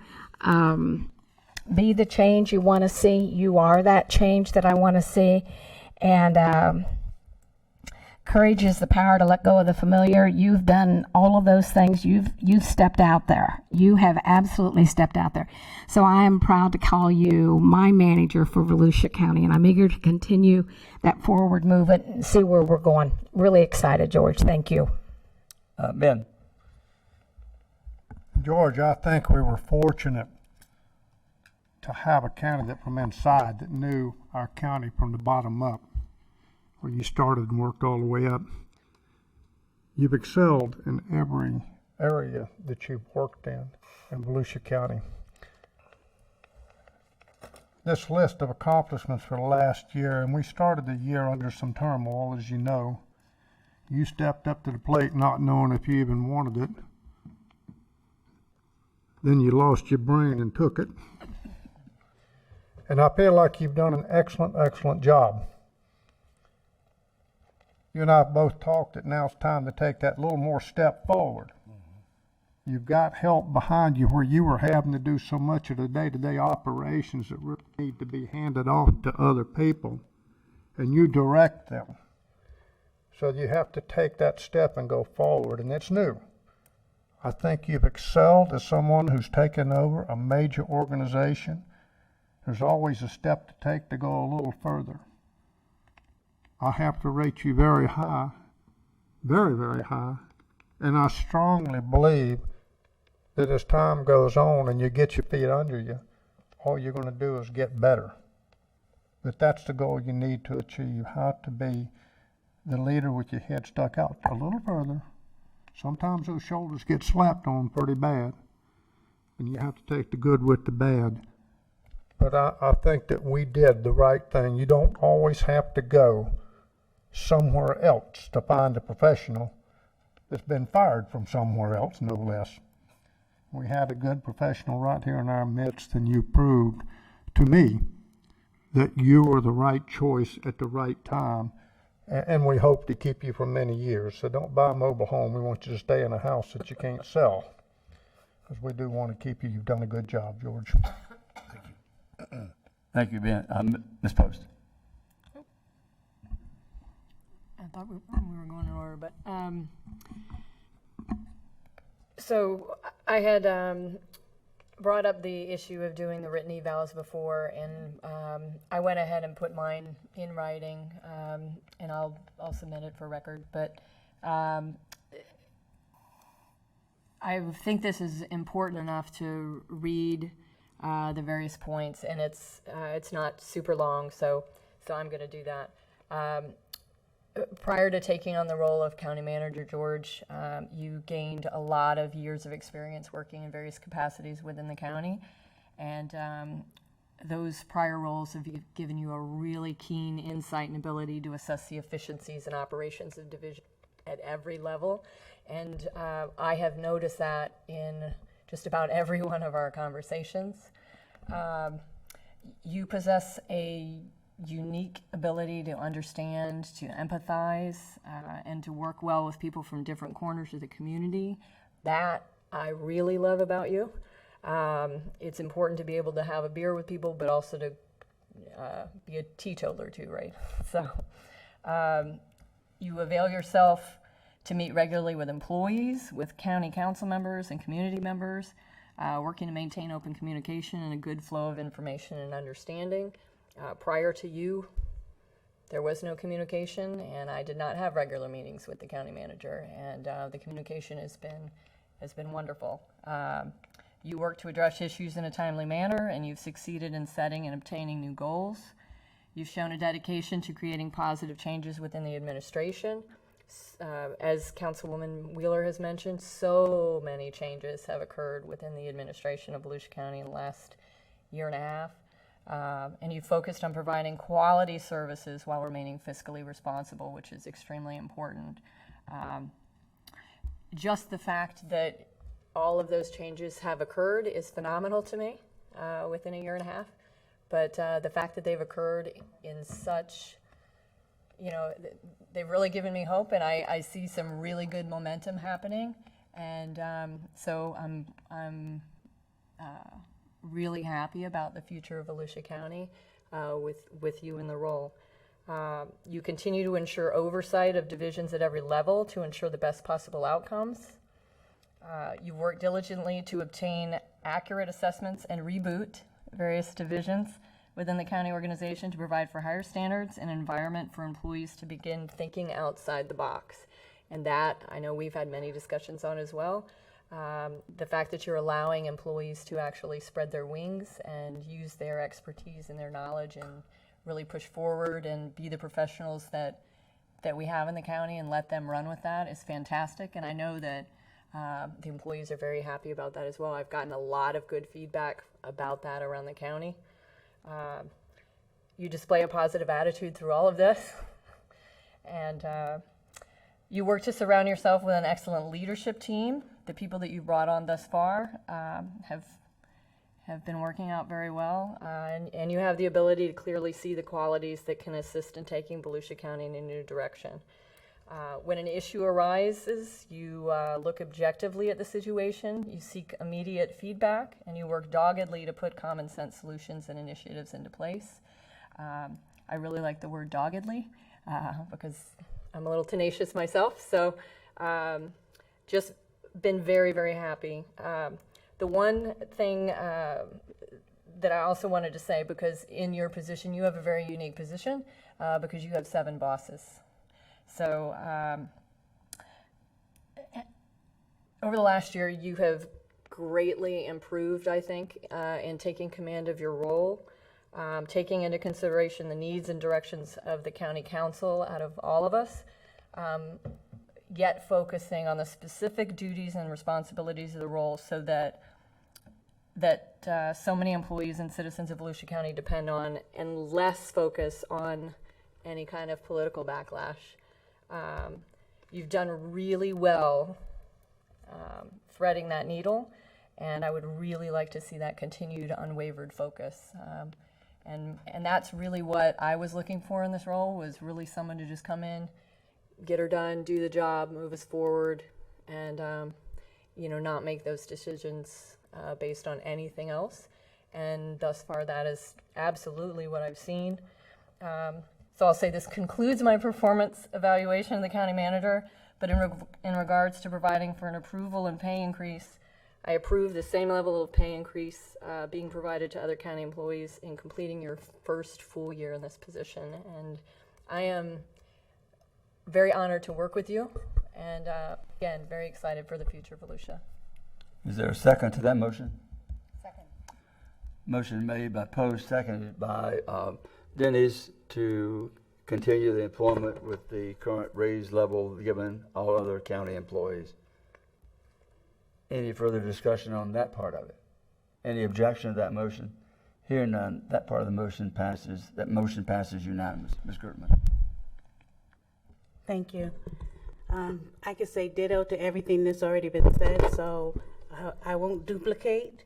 I will say that when we made the decision to bring George on as county manager, I shared with him my concern, and he rose to the occasion of that by, to me, finding someone who was strong where he may not have had those same strengths, and to me, that was key. It's key to see that for yourself, to be able to bring someone on that has that type of strength and depth without fear and intimidation. And it's been my experience, since this is my first year as well, that in the culture to me of the county was engulfed with fear and intimidation. Mm-hmm. And so many of the changes that I've seen made, to me, is about impacting this culture to move us forward, keeping the great people, acknowledging the work of the people who have been here, and some people, the leadership style that we're going to need going forward may just not fit with the person. It has nothing to do with the people. It has to do with the style and the leadership we need going forward. So I'm really impressed with how George has been able to take that on. I've seen him actually get into some self-improvement himself and connect some other leaders within the organization to those same training and opportunities, which I think, again, takes a leader to acknowledge it. It takes a leader to be able to know they need to be refreshed and take some time off, right? And get the right people in place where you feel that you can do that. So that was very critical to me. Again, the right person at the right time in the right place with the right level of respect of the community. I will say, however, there's always a however in here. I would like to see more proaction, It's also been my experience that many times what's reported to us is perhaps steering us to the results that you're looking for versus giving us complete information to have us make an informed decision. And that's one area that I would like to see improved. I want us to go beyond the status quo, and I want to know how we're going to keep our citizens better included, informed, and engaged, because I think that's also our direction. So I do applaud you for all your efforts. I think the changes that you have made are making good progress and going in those directions. But I also wanted to put that on record that that is my expectation. I do believe sometimes the council is more tolerated than celebrated. And I think we've got to get back to a place where the council has the authority, has the respect, not only of our staff, but build that trust and authority back in our community. And I think that takes from the top down as well as the bottom up. And we've got to demonstrate that by being transparent, being supportive, and being real. Because I think there's a lot of things that go more political way, and I just think we just have to be genuine, transparent, and reach the expectations of the people for the greater good. And it's always the right time to make the right decisions, and it's for the greater good, not for the individual. So I thank you, and I certainly support moving forward with your contract. Fred? All right, yeah. I'm like Council Lady Wheeler. That's kind of how I got involved. I felt there needed to be a better connection between the cities and the county, and have tried to do that. And I'm kind of on the other side of things. I don't like the written evaluation. I've had too many times I've written things, and what frame of mind I was in when I wrote it was not the frame of mind that somebody was in when they read it, and they took it wrong, and then you spend more time trying to explain what you really meant. I'd want to look somebody in the eyeball, and I want them to look me in the eyeball, and we come to an understanding. But I agree with everything that's been said up here.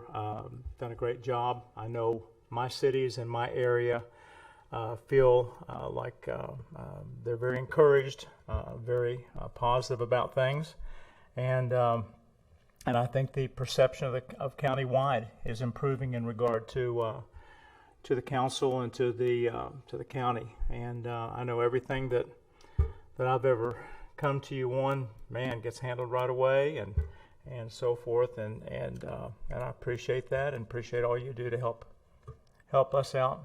Hopefully, we can make each other look good in the next few years. That's all I have to say. Thank you. Okay. We can. I guess you don't need to say anything else, George. I think you got some other. Huh? That's it? Wait, her name's. Sorry. Everyone else put their name up, so I'm sorry. You didn't think I had to, but I couldn't imagine that you weren't going to say something. I thought you would just go to order. That's okay. Can you, staff, can you put the first page up of the presentation? They say a picture's worth 1,000 words. We're going to have about 7,000 words here. 7 pictures. Right? You got it? Here's. And the manager, okay. So as I thought about, no, please go to page 1. Don't change it until I ask, please. So in this review process, put it in writing, don't put it in writing. Well, it's always in writing, because afterwards there's always a record of it, and it's audio, and you can watch us. You can sit here, you can listen, you can watch online. It's not done in the dark. There's not hidden. The only thing that's hidden maybe is us not giving the media what we're going to do before we get in here, and I'm okay with that. I'm just saying. So in preparing and thinking about this for quite a while, a picture is worth 1,000 words, and there's a reason for that. So if you will go to the second slide, to the second one now. This is what we've been doing. This is why you're here, Mr. Rechtenwald, and how it all started. Changing management and leadership. It came from a pressure to change, And at the top, it started with political forces. It's going to start always and come back full circle to political forces any way you look at it. And this is just the process of management and change. When you change an organization, a bureaucracy, a government, a culture, a corporation, we all use the same flow chart. We go through the same steps, and we've done that here too. And the goal is to get across that red line to our desired future state. We're not there yet. That red line says barriers. You know where they are. Mm-hmm. You know where they are. We know where they are. Not all of them, you know, but it's your job, and you're very proactive in doing that. There's a path forward. We're walking on that path forward.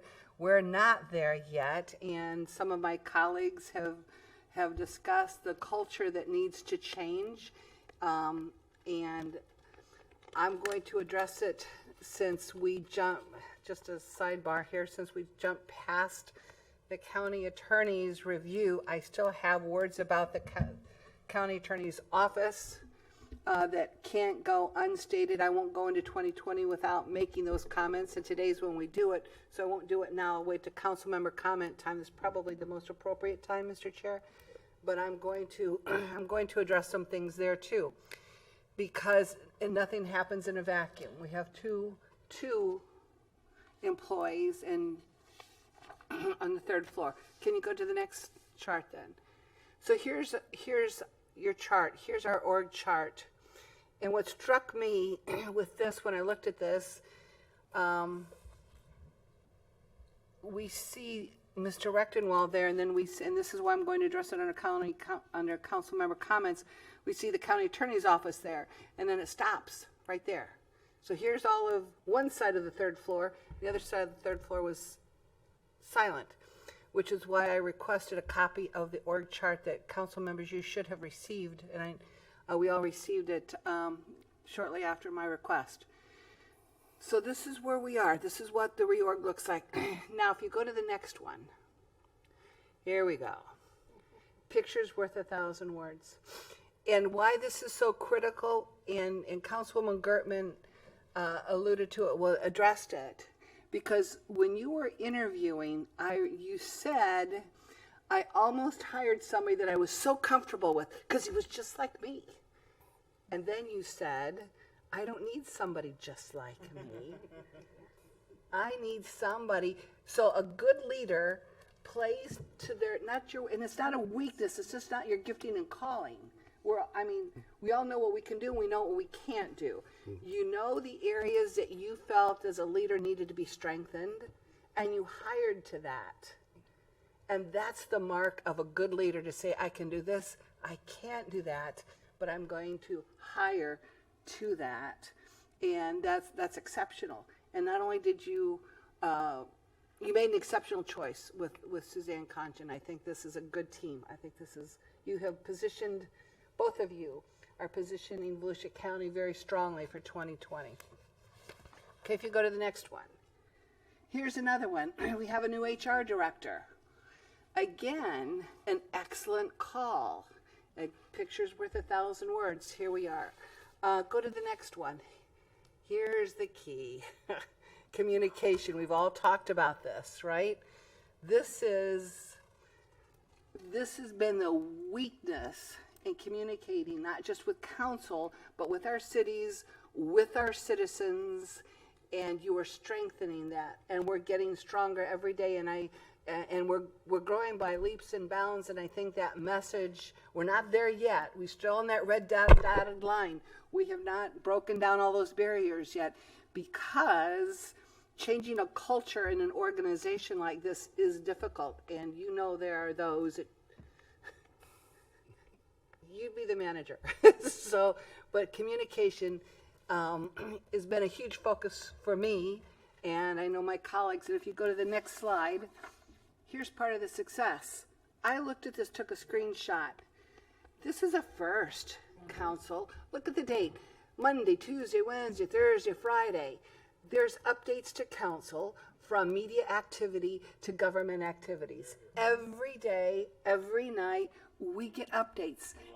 I do too, and the great thing about this is what's not on here, obviously, but if we clicked on those, then it gives, you know, what the media asked for with the response. Here's a government activity with you know, just a bullet of the response. That's good communication. That's what was missing. So keep up that great work, because this, at least for me, you know what that does? For too long, and I'm still doing it, not as much, I call it damage control. Trust but verify. It's what we do. I mean, I'll hear something or check something, but I will go make sure that that's accurate. I'm having to do less of that and being proven staff right more often than recently. So this is a great path forward. And here's another example. Can you go to the next one? Okay, here we go. This is the best. If you haven't seen it, Volusia, Kevin, I think I texted you guys. I took one look at that and I said, this is great work. This is that one for the Shell Harbor, right? Groundbreaking, ribbon cutting. So it's a video. You can't see video with this. Go to the next one, please. Look at this picture. Look at this. The colors are beautiful. Everything is, I mean, that's like National Geographic good. This is what we're producing here in Volusia County. And okay, go to the next one. Councilwoman Gertman, you did great. Seriously, this is. But look how they have profiled the elected council members. And you said that before, Councilwoman Gertman, and I think we've all felt it. Yep. She just said it. The council's got to be the council. Yeah. And in 2020, we're the council, but I think our voice is going to get a little bit louder and demanding, but it's being filled, and you're listening. You're listening, and this is just great for the whole community. I don't care who it is up there. This is us. This is us. It just happens to be Councilwoman Gertman doing a great job on that ribbon cutting and what staff put together. That is just phenomenal. Okay, last slide. Go to last one. Okay, so I sat down. It's a new day. There's that word culture. Council-driven, Volusia County, 2020. Service, constituents, citizens, transparency, accountability, citizens, communication. This is how I want to go into 2020. I think we're on a good path forward to get there. I think, Mr. Rechtenwald, you've put together a good team. I think this council is on a good path to do that. I know we've got a lot of great projects and possibilities brewing out there that will hopefully we can talk about sooner than later. So I just want to thank you. It's not written, but those are my pictures, and those are those are my thoughts for what you're doing, Mr. Roy. I look forward to continuing the great working relationship. And one thing that I will tell you that it's okay to say to council members is no. You do your best to accommodate, you do. And I know we all push you pretty hard because we've all got our agendas. Every single one of us do. We do. I know I do. And I think the rest of you do too. We got wants and needs. And there was a time the former manager would say, you know, I got 6 other council members. I didn't care. I don't care. It's like we do what we do, right? Try to get what you're working on through. And you do a good job with that. You do a good job with that balance, because that's what happens behind the scenes that nobody sees in our conversations.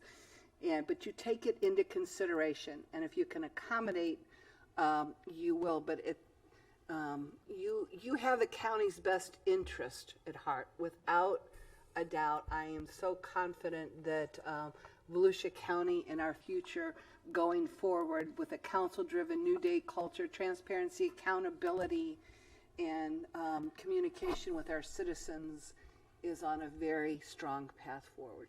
So I look forward to working with you, Mr. Rechtenwald. Thank you.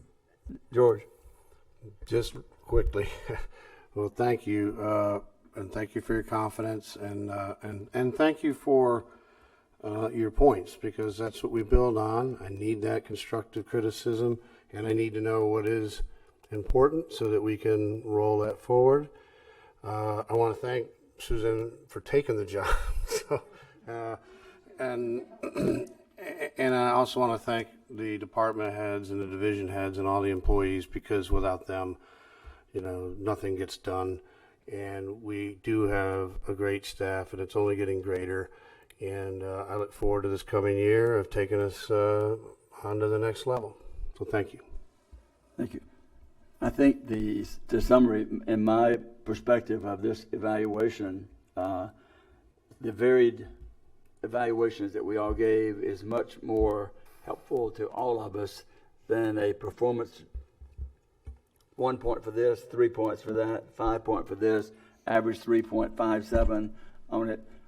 There's no way you could replicate what you just did here or what each of us has said in writing.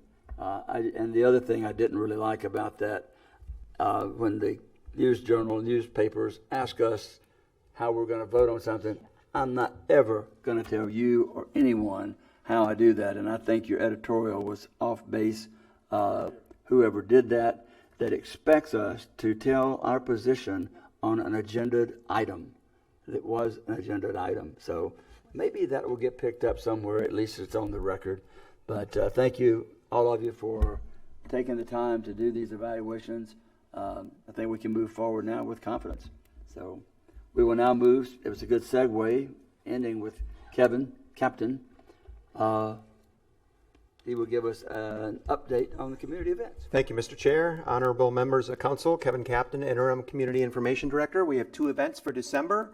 If you're flying out of the airport on December 18th, there's going to be a pop-up library. The county is working with library services to offer books on the fly and some other holiday crafts. And in addition to the airport, Santa Claus and Mrs. Claus and some jolly elves will be at the airport on Friday, December 20th. And lastly, for Volusia Magazine, our next new feature is going to be December 15th, coming up this Sunday. We're going to have tips for the over 40 crowd with fitness and a great program on the dog training at Volusia County Corrections. That's been a great program that's been kicked off, and great little feature that we have made for that for Volusia Magazine. Okay. Questions? Ms. Gortman.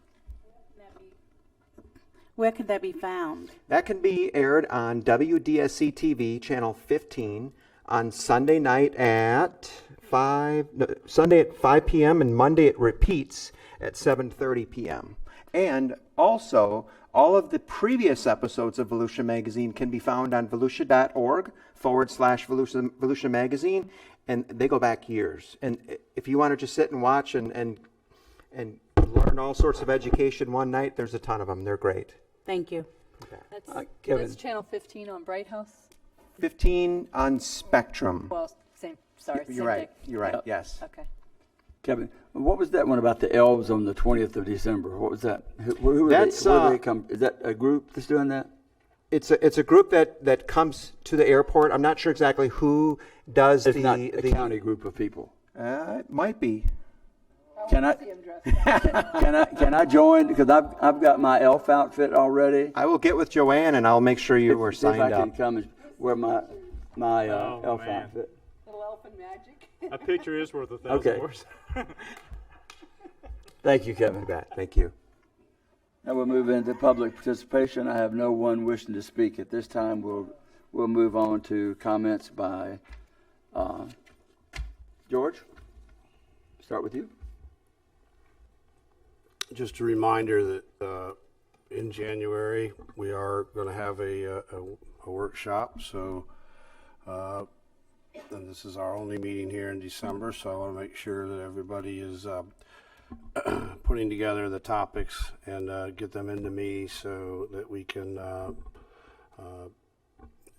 have at least some skeleton of what you guys want to discuss in that. It's the 9th. The 9th. And I did want to just again wish all of our employees and all the people out there early Merry Christmas there, and remind everyone that a good portion of our county staff will be working through those holidays, as they always do, to provide the critical services, the safety services, and the services to provide you water and sewer and all the basic things. So at Volusia County, we rarely take days off, and I do appreciate that from our staff. Okay. Dan? Nothing, sir. Thank you. Thank you. And we'll start council comments from Dr. Lowry. All right, I'm first today. I mean, almost tonight. We're getting We there. thought it was going to be. Just want to take a little bit of time and I guess Ms. Dennis and I are the elder statesmen on the council now, and just receiving the letter we got today from Mr. Eckert. I'm sad. Mr. Eckert has done a tremendous job here for this county, provided great counsel, helped us make some good decisions, sometimes some really hard decisions. And I felt like the information anytime that I went to him wasn't biased or partisan. It was trying to give, here's this side and here's that side, and you guys got to decide. And I felt that's what the function of the county attorney was. He's assembled a good staff. I've worked with many of them. Jamie, it's sitting there, as well as others, and always got good advice. Trust is a coin of the realm. If somebody ever pulls a fast one on you, you feel like you can't trust them again. And I've never had that happen with Dan or with any of those that work in there. I was part of a city commission years ago that was notorious for revolving doors for managers and attorneys, and it's very disruptive when you have to make a change. We were very fortunate in regard to the manager position that things worked out the way they did. But always, anytime that I went to Dan or any of his staff, always got a prompt response. I also know that when Deltona was getting ready to start their police department that they wanted to start years ago, that one of the things that they decided against doing their own was because they would lose all the valuable information that the county sheriff's department had accumulated about Deltona over the years, and we're losing that here soon. We're going to be losing a tremendous amount of knowledge and wisdom about the things of this county when Dan steps down, and so I hate to see it. I mean, we're there, we're here. The cards have been dealt, and I wished that you change your mind, but I don't think that's any way to work that out. But anyway, you're going to be missed. I have worked with some others that weren't so much fun to work with, but this has been a very pleasant experience here. And I appreciate, Dan, so much of how you have helped this body over the years, giving information. I know when I first came on, I kind of got tickled because I don't know about y'all, and I'm not poking fun, but sometimes you want to finish what Dan's saying. He's so deliberate, and that's a good thing. And I've learned that maybe I should slow down a little bit too when I talk and think clear. And I'm thinking, okay, he's thinking out exactly what he wants to say. He's going to use the exact words he wants to use, and there's a world of wisdom in all that. So anyway, Dan, I appreciate privilege and opportunity it's been to work with you. Sad that you're going to be leaving us, but as always, someone will fill those shoes. Thank you. Ms. Post. We just had the pleasure of attending the nurse triage graduation earlier this month, and very excited about that because that was part of sort of rebooting our EMS, our fire, our dispatch, all of the above, to be providing better quality service to our citizens in terms of public safety. So very excited about that, and very happy for those graduates. I know they worked very, very hard. It was, how many weeks was that, Joe? Do you know? 14? 12? 16 weeks, 280 hours. Yeah.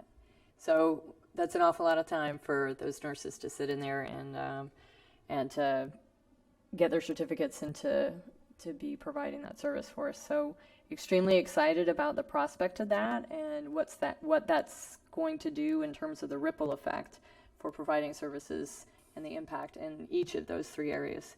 So very excited. Another thing I wanted to bring up was I've had a lot of questions asked by county employees in regards to Christmas Eve. And Christmas Eve has typically been a day off. Staff has pulled up other surrounding counties and other areas that typically have Christmas Eve off. And so I would like to move that we actually provide that day off for our Volusia County employees as well. And before I finish that motion, I would like to point out that as part of this process of moving forward, as part of the process of, revamping HR, but really looking at things differently in terms of our employees and retention and morale, et cetera, et cetera, et cetera. I think this is a very, very tiny thing that we could do, and the return on investment is tremendous to be allowing that holiday for our employees. So that is what I'm suggesting. Motion is made to give all employees Christmas Eve off. Is there a second? Is there a second? Hearing none, the motion dies for lack of a second. All right. Well, that's all I had. Merry Christmas, everyone. Thank you. Ms. Wheeler. Thank you. I just wanted to remind everyone that First Step Shelter will have their opening tomorrow at 10 o'clock, I believe, isn't it? Yes. So for those of you who want to see it, that's going to be a great day. Been going to a lot of parades, and the festivities are great. They're all about, and it's just great to be someone in Volusia County. It's great to represent it. I just have some comments to our attorney, and I just want it very clear. Your loyalty to Volusia County and your knowledge of the law and your commitment are to be commended. You have spent 41 years devoting yourself to Volusia County, and your accomplishments are too numerous to count. You have fought many battles for the county and have honorably represented us. You have been and are one of the most respected attorneys in this area, and I value the many years that Volusia County has had you here. It's part of the legal department. Dan, I do sincerely want to thank you for all your service. Ms. Dennis.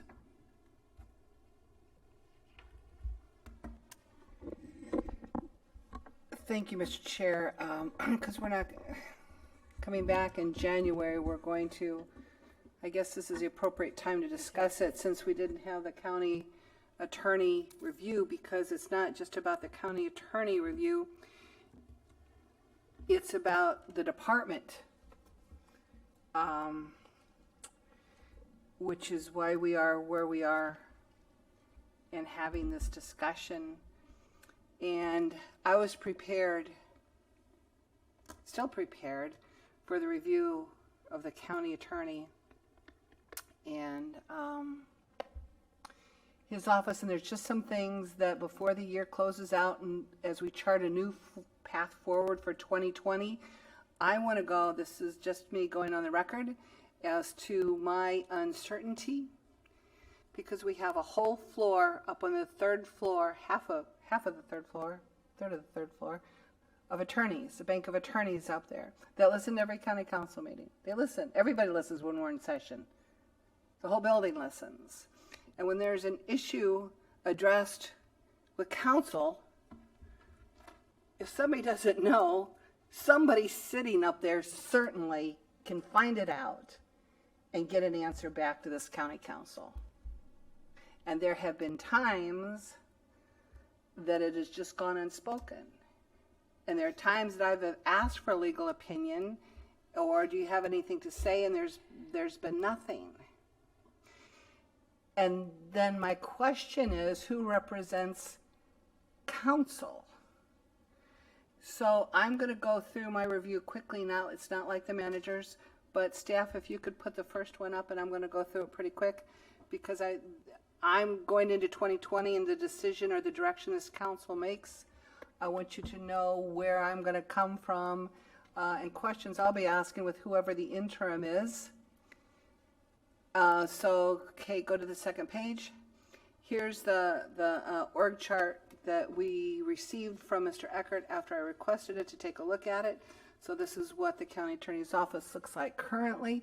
There's some changes.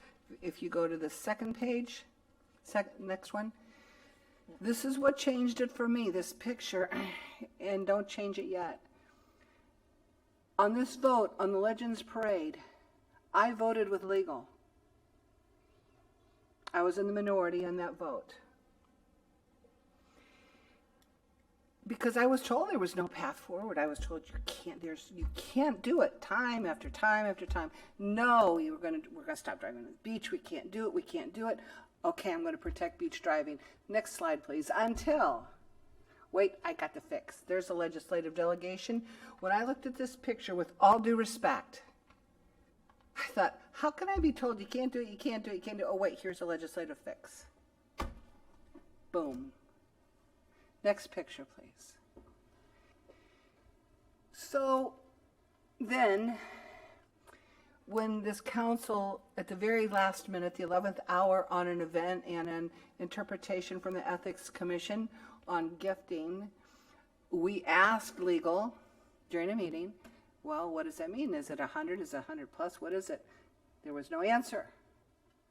I got a whole third floor full of attorneys. You can't tell me somebody wasn't looking it up, or if they were, they just chose not to respond. But we had one council member, Wheeler, who Googled it. I got a bank of attorneys, and I got my council member sitting to the right of me who Googled it and got the answer. 5 seconds through Google. Next slide, please. But I have a whole third floor of attorneys listening to the county council meeting. Last slide. It's the same message, whether it's a county attorney or it's the county manager. This is where we have to go for 2020. Council-driven communication, transparency.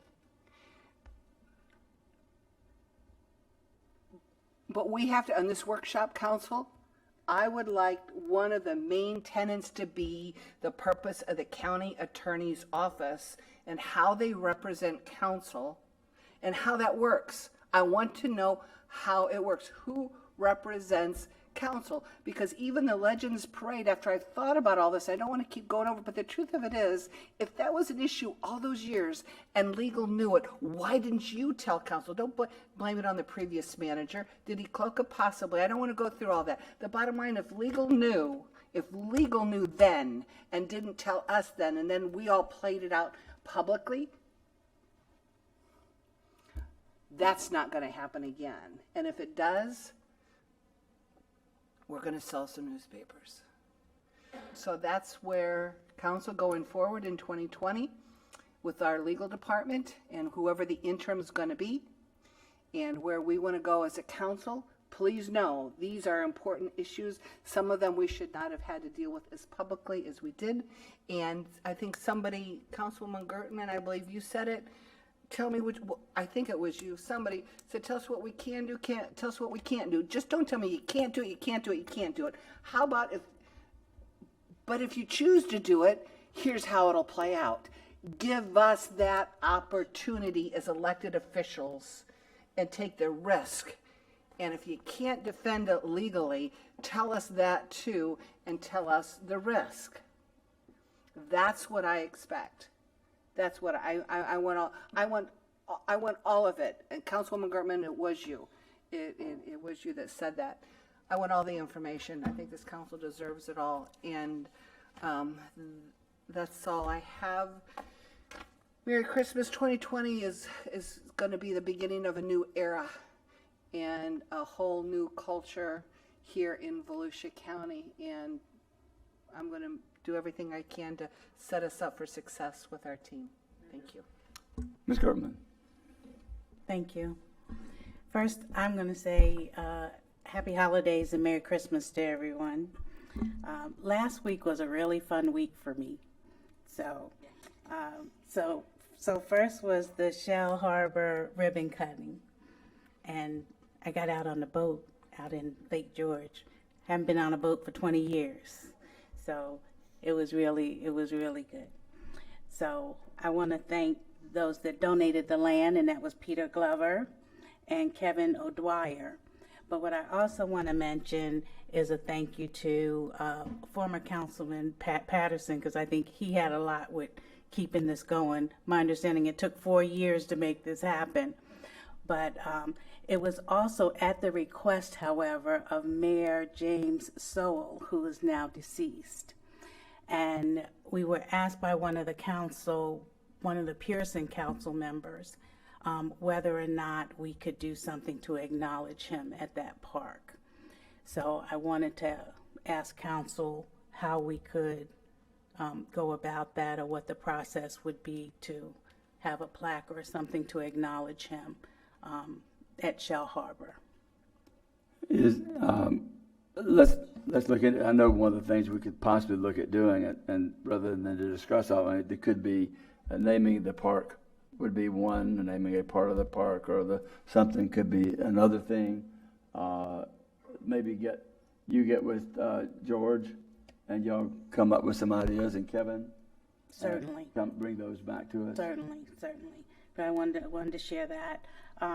There was also my tour with beach safety and riding up and down the beach, and we had a lot of conversation about some of the proactive updates to inform our visitors and hotel residents about some of the safety and challenges, and doing some new postings there. So I was real happy to be with the staff.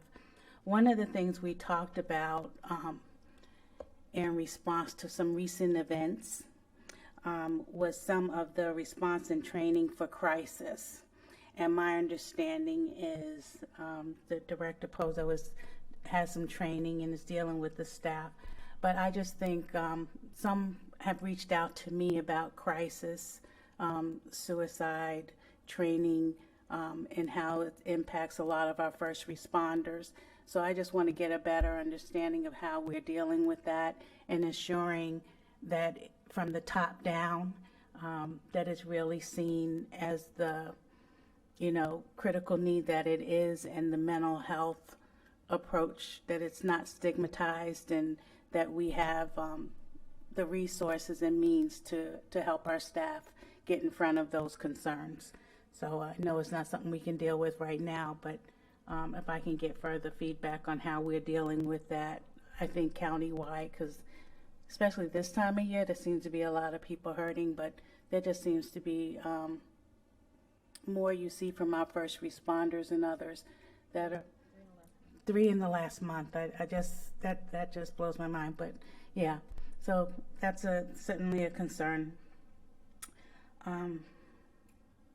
The DeLand Parade, I want to thank everybody that helped with that.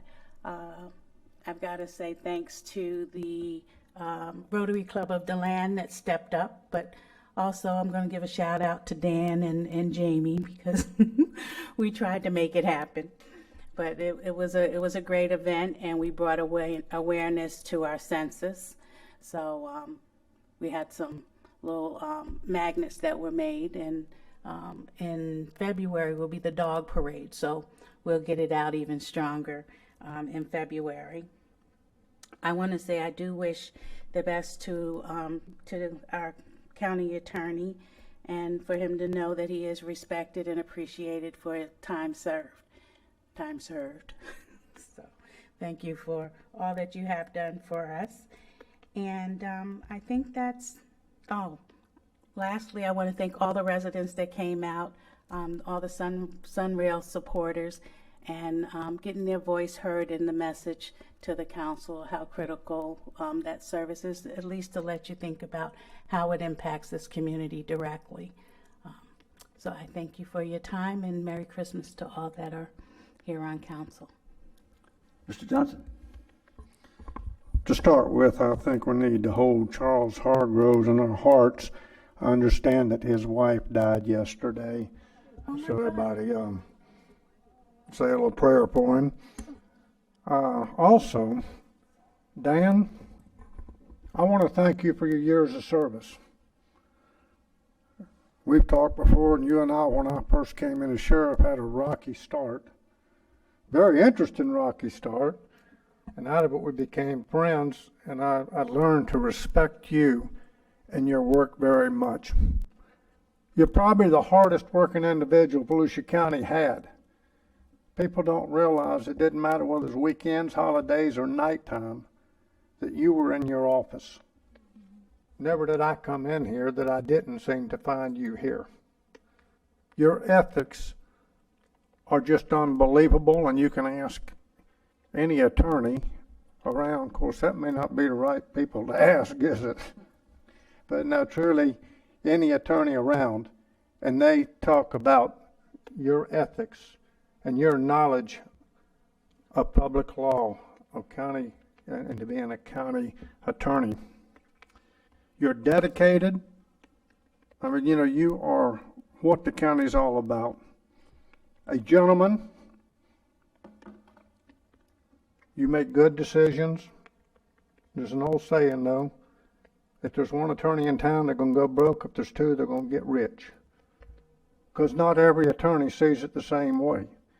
But you were always try to go on the conservative side to protect us and to protect the county.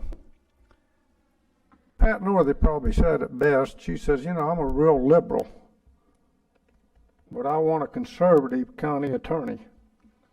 And says, that's what you were. We're going to miss you. I'm going to miss you myself.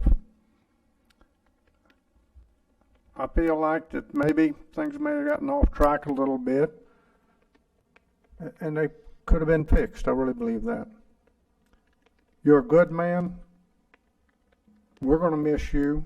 And I think in the future we're going to see how much that we miss you, and you are a legend as for county attorneys. Thank you, Dan. Now, our beach parade did come up with some issues, and the state law is one of them. And at the moment, we're trying to get it changed so we can get Which beach parade? beach parade. The Legends Parade. Oh. And we're trying to get a state law changed so that we can pull it off, but we don't know if that's going to happen. It's in fact, this is kind of questionable it's going to happen. But there may be another way to go around it that we need to explore, I feel, and it would take the county council to direct our attorneys to do it, and that's to get an attorney general opinion. And the question to be asked would be, as an elected official of a local government, may I vote to authorize vehicular traffic on a coastal beach where such vehicular traffic has been previously prohibited by a 3/5 vote of the governing body of the local government pursuant to 161.58 Florida statutes? I feel strongly that we should take and submit this to the Attorney General for opinion. It doesn't affect anything. If this comes about and the opinion comes back that we don't need that state law. But we need to make sure we protect ourselves because 2030 is coming. And we want to do everything in our power to make sure that we don't, by accident, hurt ourselves for future beach driving in this county. So I would ask that the council, I'll make a motion that we give this to our county attorney's office to seek an attorney general opinion and see if we can get an answer back. Motion made and seconded. Any discussion? I do have discussion. I do have discussion on that. So I asked more than once for us to get an opinion on that, and was continuously told can't get an opinion on that. So I would, Okay, hold on. I would love to I was get an make- opinion. I was gonna make comments. You can make comments, go ahead, but let's don't get it all You of us just- talking. I know, Was anyone else talking? but others were starting to talk, and I had started to make a comment, and then you started, and I don't want everybody else starting to talk. So go ahead and finish. Well, I'm done. Okay. Okay. I'm just saying, I made that request many times from the day. Well, I think it has to be Okay, made. wait, Ben. Mhm. Wait till you're recognized, please. I'm asking for comments. Ms. Post gave some comments. I want to give some comments. And I'll be probably the only one that already sounds like it, but I don't think we should do that. First of all, the opinion that was given, or the legislation that was given out in 2018 addresses that. To try to put that out there after the efforts that we've done, going to the state legislature, and we will find out it won't make any difference if that does go through or doesn't go through. It's only going to be affected on the event that held for 2021, not 2020. There's no need to rush into alerting the AG on something right now for which we have something pending that might affect that adversely. I don't see how it can affect this. This is two separate ways of going, and I don't see that asking the Attorney General for an opinion could affect what our state law is. We're obviously going to have a vote on it. I'm expressing my opinion and concern of what it will do. I'm expressing mine too. I mean, you know. Well, you had your chance, Ben. Oh my Wait. goodness. Let's keep it orderly. I'm not talking to you. I'm talking to all of At us. Okay? And we need to respect each of us. You had your say-so. I had mine. Ms. Gertman's going to have hers. Anybody else before Ms. Post has her second? And this is what it's for. I mean, we can't just have open back and forth dialogue. And whether, if it goes 6-1, it goes 6-1. If it jeopardizes what we have in front of the legislature, I'll be the first one to say, I told you so. The other thing I will say, and you all can disagree, there's no need to rush to this now because we already are having the event on 2020. We've got 13 months before the next possible event could happen. So, and the ruling, if you look at, and I think we've been given an opinion by attorney, that the ruling that was made in 2018 clearly shows that we might be, anyway. I'm against it. Ms. Gertman. I just want to ask, can we get an opinion on that from our legal team? Mr. Decker. Sure. The opinion we've given is that once the council has removed vehicles from the beach as the governing body with jurisdiction, that you cannot put them back on. The Treasure Island case indicated that included, for example, parking for a civic event, and that is one thing that changed during the process of this discussion with the legends. So that's our opinion. The question that Councilmember Post has indicated has to do with and that opinion would would operate separately in areas where the council has removed as a separate barrier to action, in areas where the council has removed vehicles from the beach that are not part of the permit limitation. So, for example, the Mile and Daytona Beach are behind the Hard Rock. So I'm not clear if that's in response to what Councilman Johnson said. I would answer that question. I think Councilmember Johnson is suggesting that that there's opinions in the community that differ from what I've just said, that you would seek an Attorney General's opinion. I answered that question that no, you can't put them back on. Do you support what Councilman Johnson's motion was to submit something to the AG? Do I support it? I don't know that's for my place to support it. Well, I guess we've given an opinion, but if you want an opinion from the Attorney General, you're certainly welcome to do that. I just want to distinguish that's a issue it's an issue both in the areas covered by where the the permit, and in areas of the beach where the permit would otherwise allow beach vehicular traffic, and I've indicated those two. So it's in your discretion. I know there's been people that have in the community that disagree respectfully with what I've said. So I think Mr. Johnson is trying to have that addressed. Right, but does that cause a conflict with what has already been submitted to the legislature? I think that's what Chair suggested. The It's Chair, a conflict. the Chair's question, no, it doesn't. If the legislature authorizes it, which is my opinion what it would have to do, then the beach vehicular traffic is authorized pursuant to state law. The two are not can coexist. I'm saying the council cannot do it on its own, that it takes legislative action. And we have, in response to Councilmember Post's statement, the opinion from the Attorney General is in the issue under state law that differs from the permit question that she was posing. We've submitted the permit application. I think if the service would determine that we're asking for something that's not needed, they would tell us in due course. But that's not that's a different issue than what's being posed here.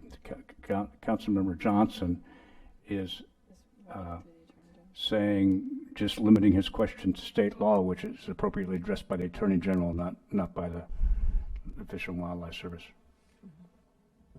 Okay, maybe I misunderstood what you were proposing, Ben, but you started out with it affecting the permit. So I thought you were tying it to the permit when you made No, I the said motion. the parade. The parade, The right. parade, but it's what brought this all about. I didn't say anything about the permit.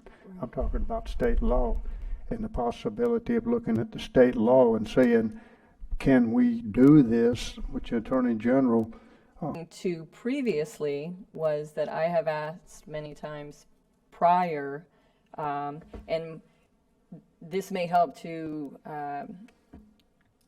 give you a better understanding, I guess, Ed. As part of the evaluation, the performance review I was going to read today, there's a little baby paragraph about the Legends Parade, because that was obviously a very prevalent issue. And so what I wrote was the issue of approving the Legends Parade was brought forth on the agenda with the county attorney advising council the driving on that section of the beach was now being interpreted by staff as unlawful and in violation of the incidental take permit. Information provided by members in public discussion, including a congressional staff member, argued that there was no violation. The county attorney has repeatedly stated that he is unable to obtain an official opinion from the U.S. Fish and Wildlife Service as to any violation of the incidental take permit.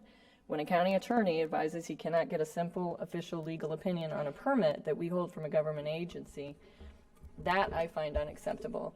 And if we couldn't get an opinion from U.S. Fish and Wildlife, because apparently we are the only ones that see any violation of the incidental take permit, and if we couldn't get an opinion from the U.S. Fish and Wildlife, then let's get an opinion from the Attorney General's office. But it's, I can tell you as a detective, twice in my career, I called up and got an opinion from the Attorney General's office. It's not rocket science. So my point is, we're talking about two different animals. We are. And that's why I wanted to bring clarity to it.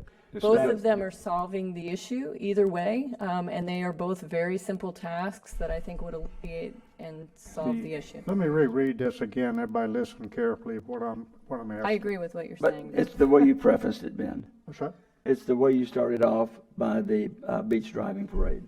That's what threw me off. Well, that's the idea is that's what brought everything up. That's just where all of this started. Read what you want. Okay. I'll read slow so you can understand it. I can understand. Just leave all the... I'm teasing you, Mr. Chair. As an elected official of a local government, May I vote to authorize vehicular traffic on a coastal beach where such vehicular traffic has been previously prohibited by 3/5 vote of the governing body of that local government pursuant to Florida Statute 161.58. Okay. If that's what you want to say, that's fine. It's very. That's it, that's the question. That is the You have a motion. motion? That's different than what I thought you were interpreting it when you asked it. That's It's I different than- interpreted exactly the way he said it, and I would like I to thought we say did. something. Didn't we do the She's motion? asked it. All in favor of calling the vote, say aye. Aye. All opposed, say aye. Aye. I think we're overruled, Fred. I know. But That's what happens when you wait and go last. all in favor of having legal draft, I guess it's legal, to draft a letter for us to approve of what Ben read, say aye. Aye. Aye. Those opposed, like sign. Aye. Aye. I think we need a hand. All right, do the voice vote. I have a question on Miss Wheeler. No. Miss Denise. Yes. Miss Gertman. Yes. Mr. Johnson. With this isn't going to impact the legislature.